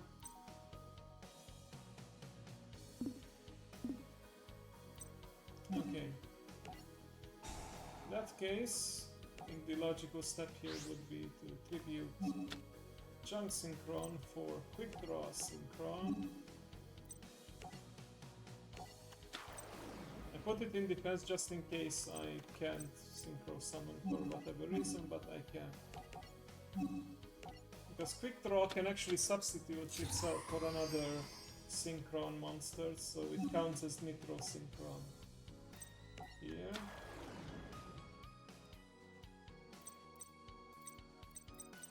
Yusei actually used in one of the episodes, he used the Nitro Warrior to do a one-turn kill. It wasn't even one-turn kill, it was one turn, 3 kills. Like he actually... oh.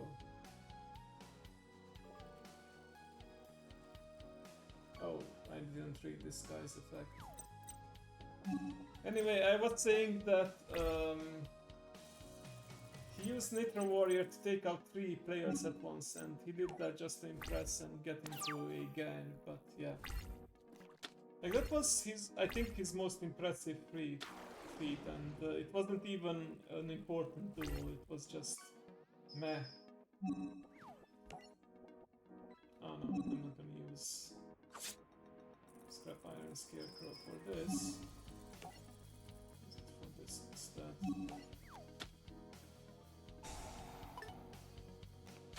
Hey, you got your pen. I mean, I got my pen, sorry. I'll give it back, promise.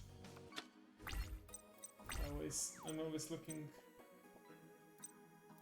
for you to make more beautiful artwork for me, and of course you have to make artwork for others too.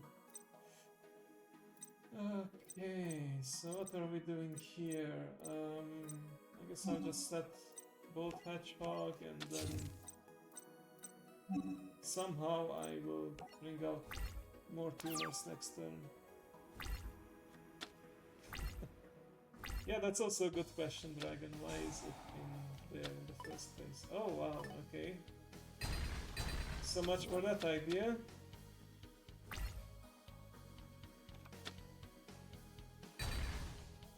It's gonna be tough to get rid of Red Wyvern.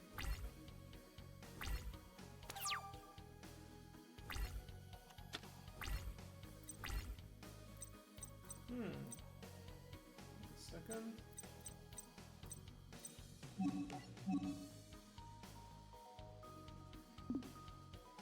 Okay, so Turbo Warrior.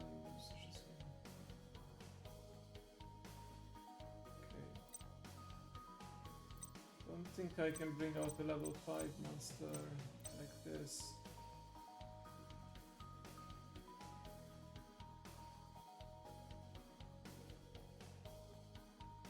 Got one tuner, non-tuner junk monster.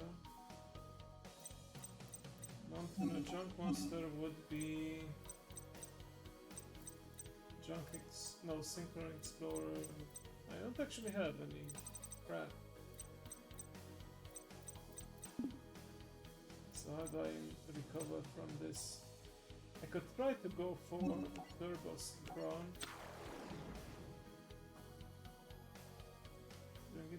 also with higher attack than this synchro summon. Okay, nothing is higher attack right now, so...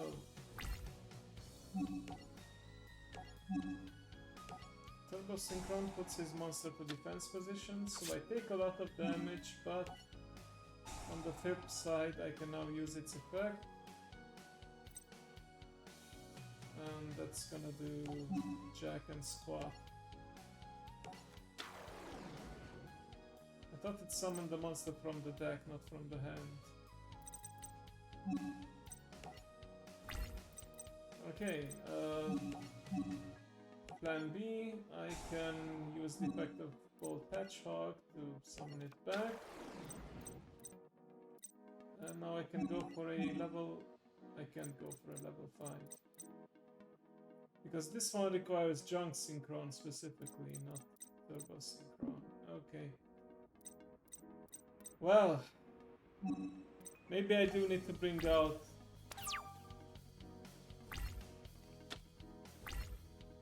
Need to bring out my own deck, I think, for this. This is a very unbalanced deck. Don't have high hopes for it.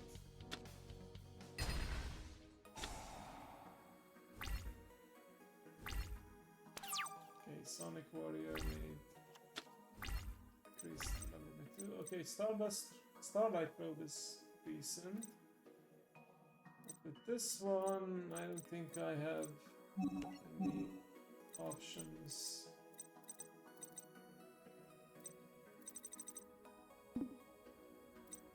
No non-tuner junk monsters. And do I have any level 4 synchros? Of course I don't.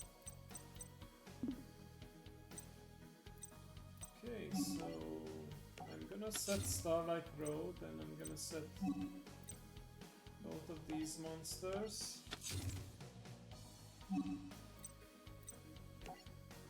And hopefully he will try to somehow destroy all of my monsters at the same time, and then I can activate Starlight Road to bring out Stardust Dragon, but we'll see.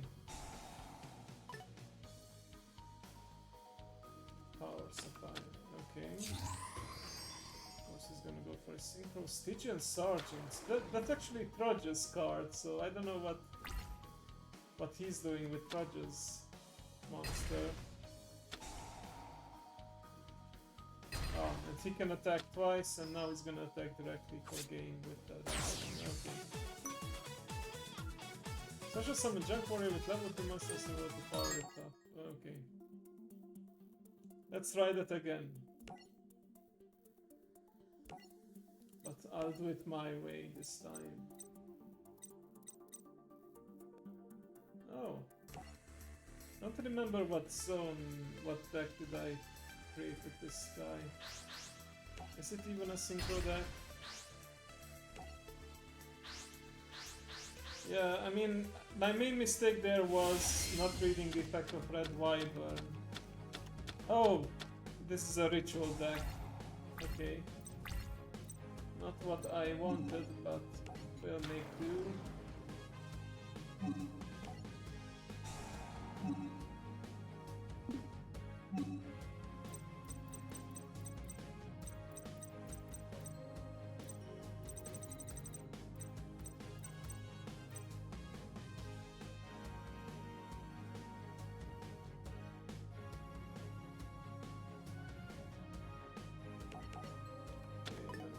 That. And now I'll use Turning of the World. Oh, I can bring out... Yeah, it's normally not the case, but with this I can actually ritual summon a monster from my deck rather than from my hand, which is more efficient. So I'm gonna go for Demise into Armageddon. Stop it. Okay.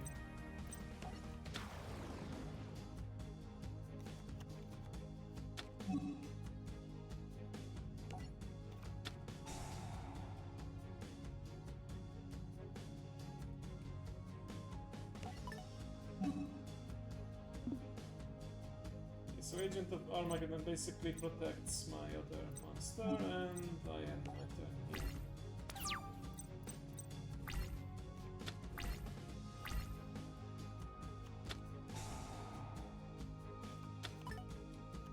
is my favorite color, so I admit I also like ritual monsters because of that. Because, you know, they have the blue frame, but... yeah, they quickly fell behind fusion and synchro monsters. Later on, they did bring out better ritual monsters, but to keep up, they basically had to change the rules a bit of... well, they didn't change the rules, but... so ritual summon, you have to use you have to have the ritual monster in your hand, and you have to use a ritual spell, and with the ritual spell you tribute monsters from your hand or field equal to the level or higher to the ritual monster. Of course, to make it efficient compared to synchro summoning and fusion summoning, they made newer cards that later allowed you to summon the ritual monster from the graveyard, from the deck, as you saw here, or you could use materials from the graveyard, or send them from the deck, that sort of stuff. You don't need blood, fortunately, for the ritual. Okay, let's see. Didn't Turning of the World help the graveyard effect? You must have. No, it does not. Okay, but Renewal of the World, when you can manage one ritual monster, you can send this card with one monster from your hand or one shuffle. Okay. Gonna try. I might lose this again, but yes. Sadly, they are often easy to get.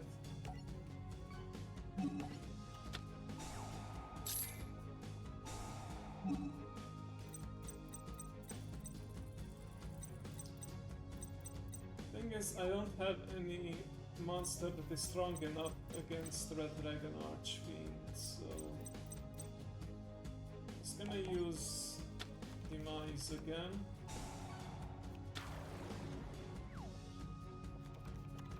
Oh, is he going to go for... yeah, he's going for the bigger monster. Red Nova Dragon, yeah, that was his ace monster. Oh, and Resonant Destruction just... okay, well...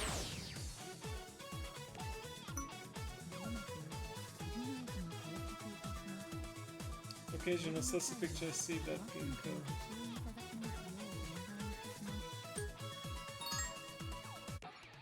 Wait, did I give the flavor text to your pen to Sassy Pictures? Sorry.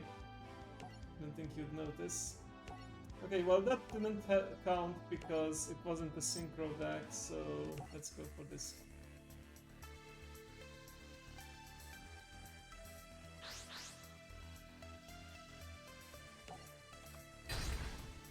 Yeah.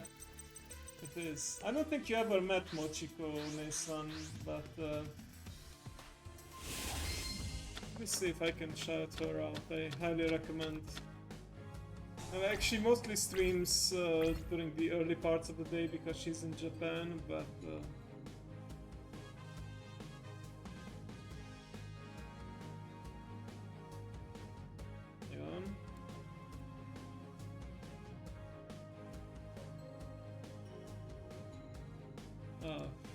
she has a more complicated username, so let me see if I can... there we go. It's Nautico18 or 1118.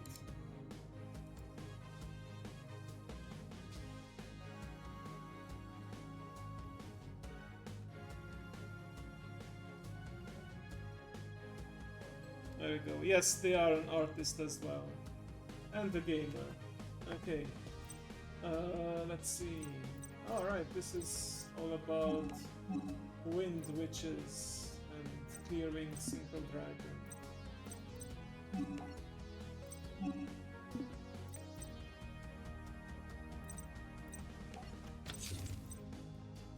Control level 3 monster, you can special summon this, you can add one wind witch monster and accept. Okay. Let's add it then.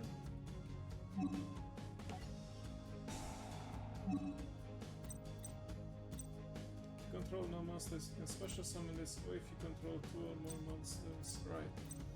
Normally for the combo you have to start with Ice Spell and then get Glass Spell, and then you get Snowbell with Glass Spell's effect, and then you can special summon Snowbell, and then you go into your synchro summons. But we'll make do with what we have.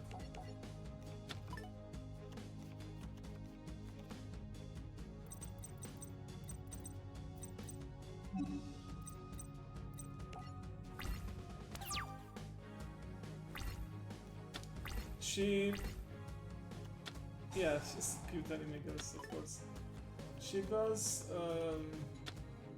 speak Japanese, but she uses a translation software. It's not 100% accurate, but whenever you chat in her channel, English gets translated to Japanese, Japanese to English, and also she also has a program that subtitles her speech and translates it to English, so it's very convenient.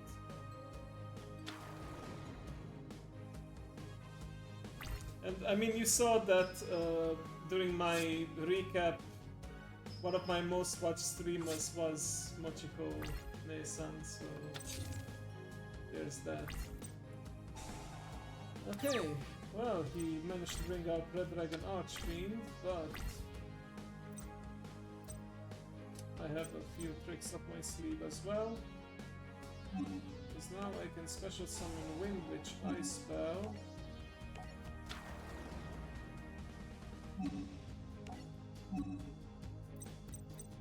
With it I can special summon... oh. Guess I have to use... yeah, I'll use Snowbell. Sure, why not?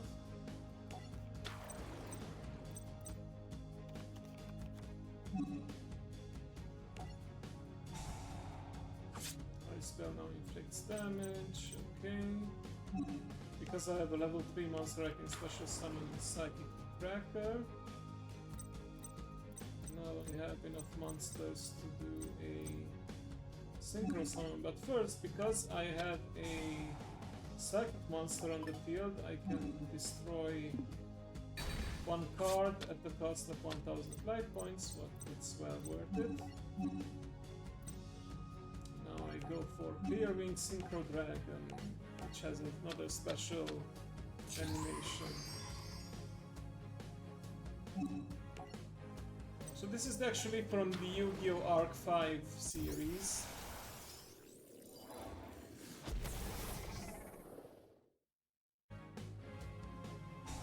In the Synchro dimension, of course, they used this Synchro monster, so this was that main character's signature monster.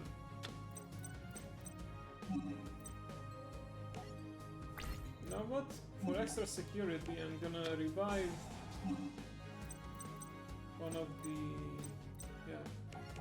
Psychic type monsters, because I have this trap card called Mind Over Matter, which can negate either normal summon, special summon, or spell and trap card by tributing one Psychic type monster. So that's why I want to keep it on the field. There we go.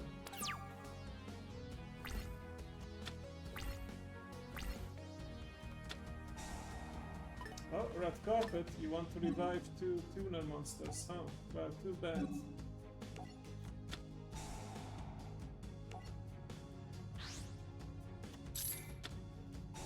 Negate.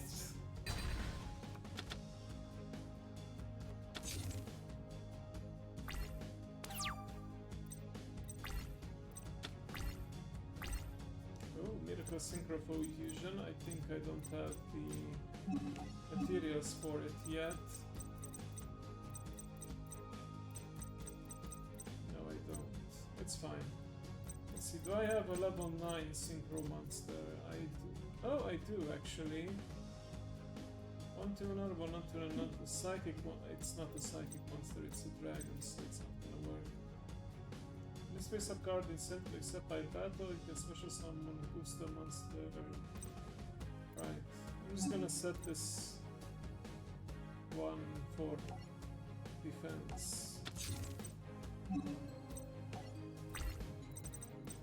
Okay, now this might be a Dark Resonator. Yeah, I predicted it. Dark Resonator, once per turn it cannot be destroyed by battle, so I need 2 monsters to get over it. Well done, Jack, well done. But can you make a turnaround yourself? Okay, cannot be special sim, must pay to special sim. Okay.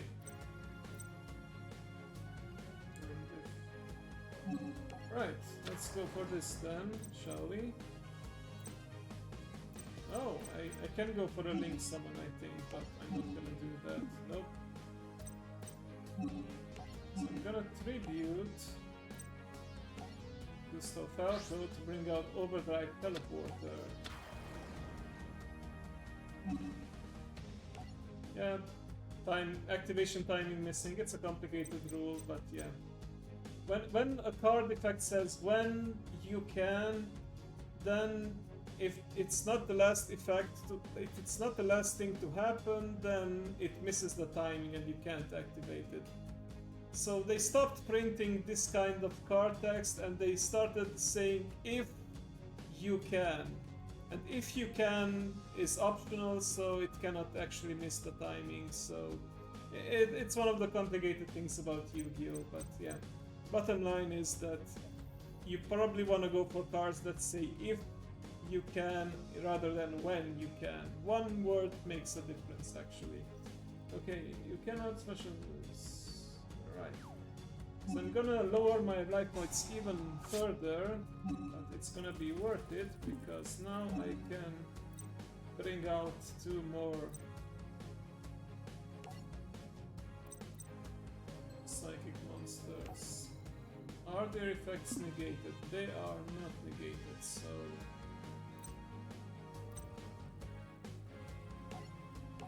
I'm gonna bring out 2 Pilikas. Pilika, descendant of Gusto. Probably a misplay because Pilika can revive a wind monster in the graveyard, but yeah.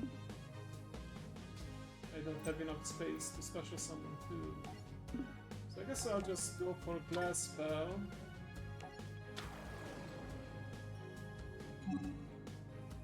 I won't activate it because it's negated either way. Let's see. Wind Witch, Winter Bow. Let's go for that.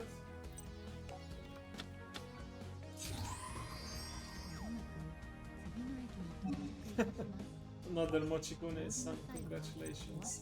I will decrease the chances of epic catches after this, and I will also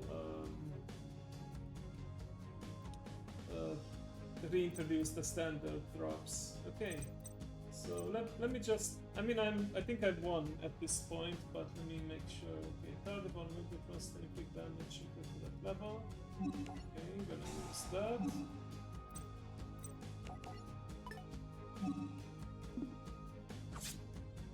That's another 800 damage.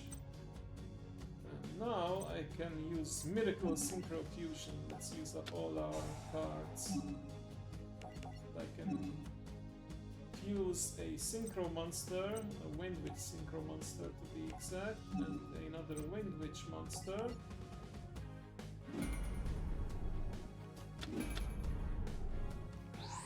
Go for the ultimate Wind Witch Crystal Bow.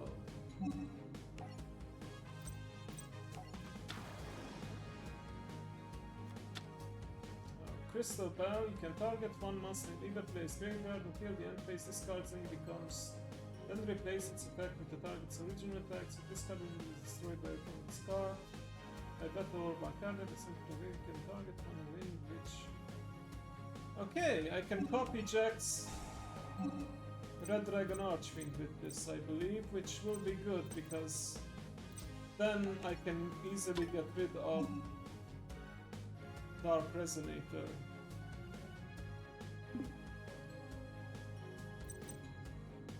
Okay, now I know the need to go for this. Yeah, overkill, but I wanna end it on an epic note. So Dark Resonator would survive, but because of Red Dragon Archfiend's effects, all defense position monsters are destroyed. So here we go.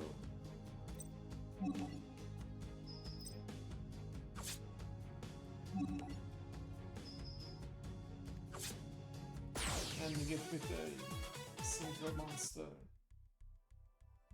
Yusei's monsters are working together to win. Yeah, Yusei's monsters, totally. It's like they have a bond, the same bond Team 5D's has. So as long as our bond stays strong, no matter where in the world we are, we'll always be together. I know what I want to do with my life. Me too. It's a miracle. One duel and everyone just knew what they wanted to do. Jack, our duel has taught me what I want to do, so you found your path.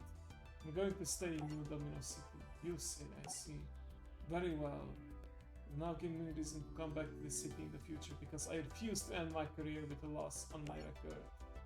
Come back anytime, I'll be waiting. Then you'll be waiting to lose. Love that cockiness of Vegeta, I mean Jack. Everyone, I've decided to join the Pro League, you say, and I'm going to study to be a doctor. And we'll go live with our parents, but I'll write you every week.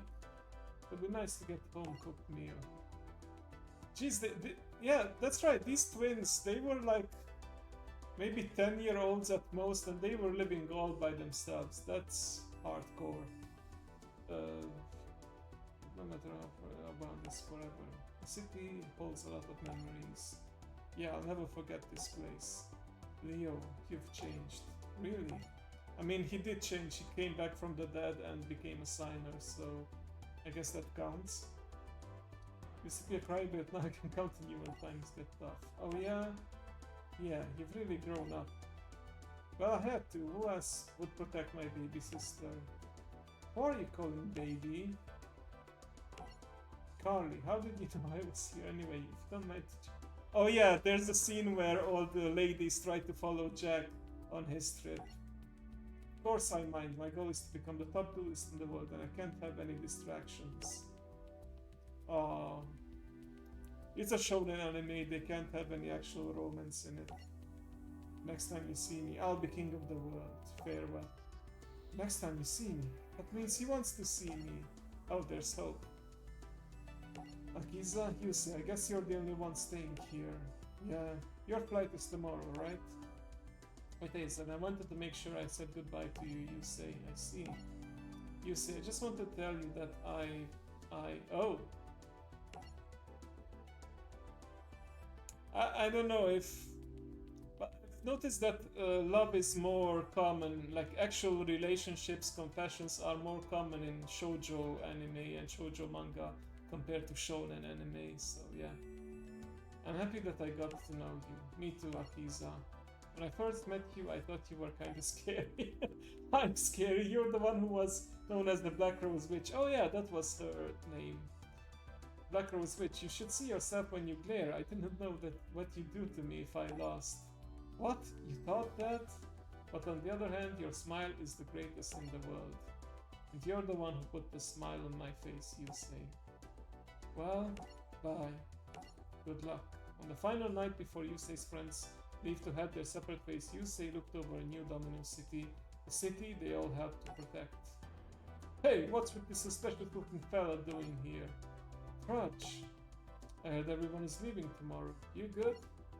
I hate to see them go, but I would hate it more if we didn't chase their dreams. You think you'll all stay friends? Of course, we have a bond. An unbreakable bond. A bond that will only get stronger. We're each heading towards the next stage in our lives. And I can't wait to see where it takes us. And they never see each other. I mean, they never followed up on this series, so yeah.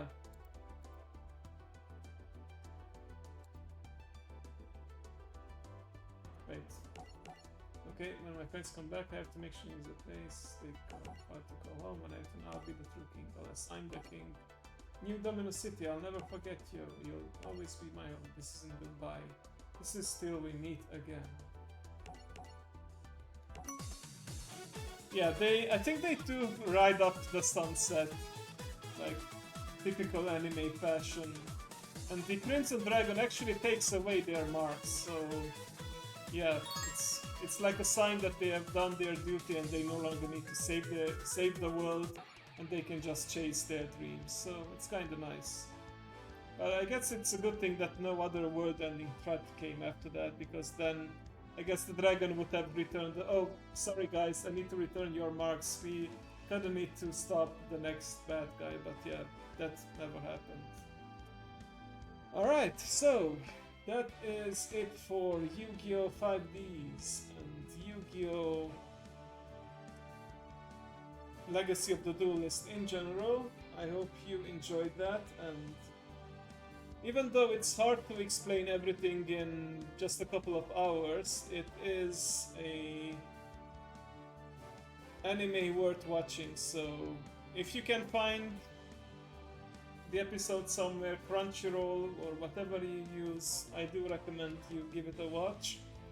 I believe you can watch it without having seen the previous two, so yeah. Thank you again for watching, and let's see if I have someone to raid. End it on a high note.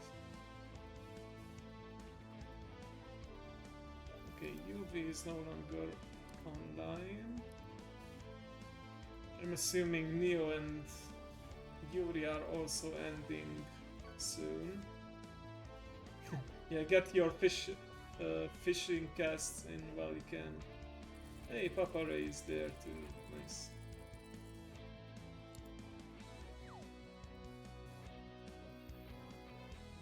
I mean, it's early enough or late enough maybe for some of my Japanese friends to be online, so let's see.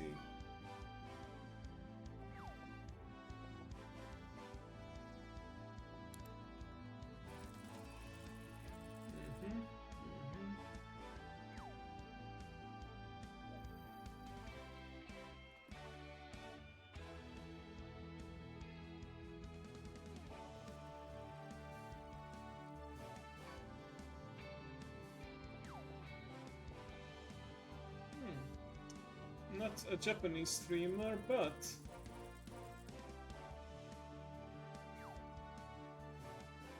I've met this person at TwitchCon last year, in TwitchCon Las Vegas to be exact, and she's currently doing a fundraiser, so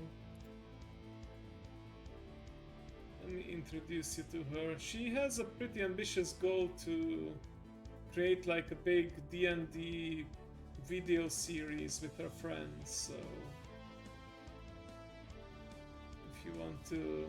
if you like D&D and you want to give it a shot, yeah, she's been streaming for 3 hours, but she's going for a 24-hour fundraiser, so she's gonna be online for a while. Let's start the raid.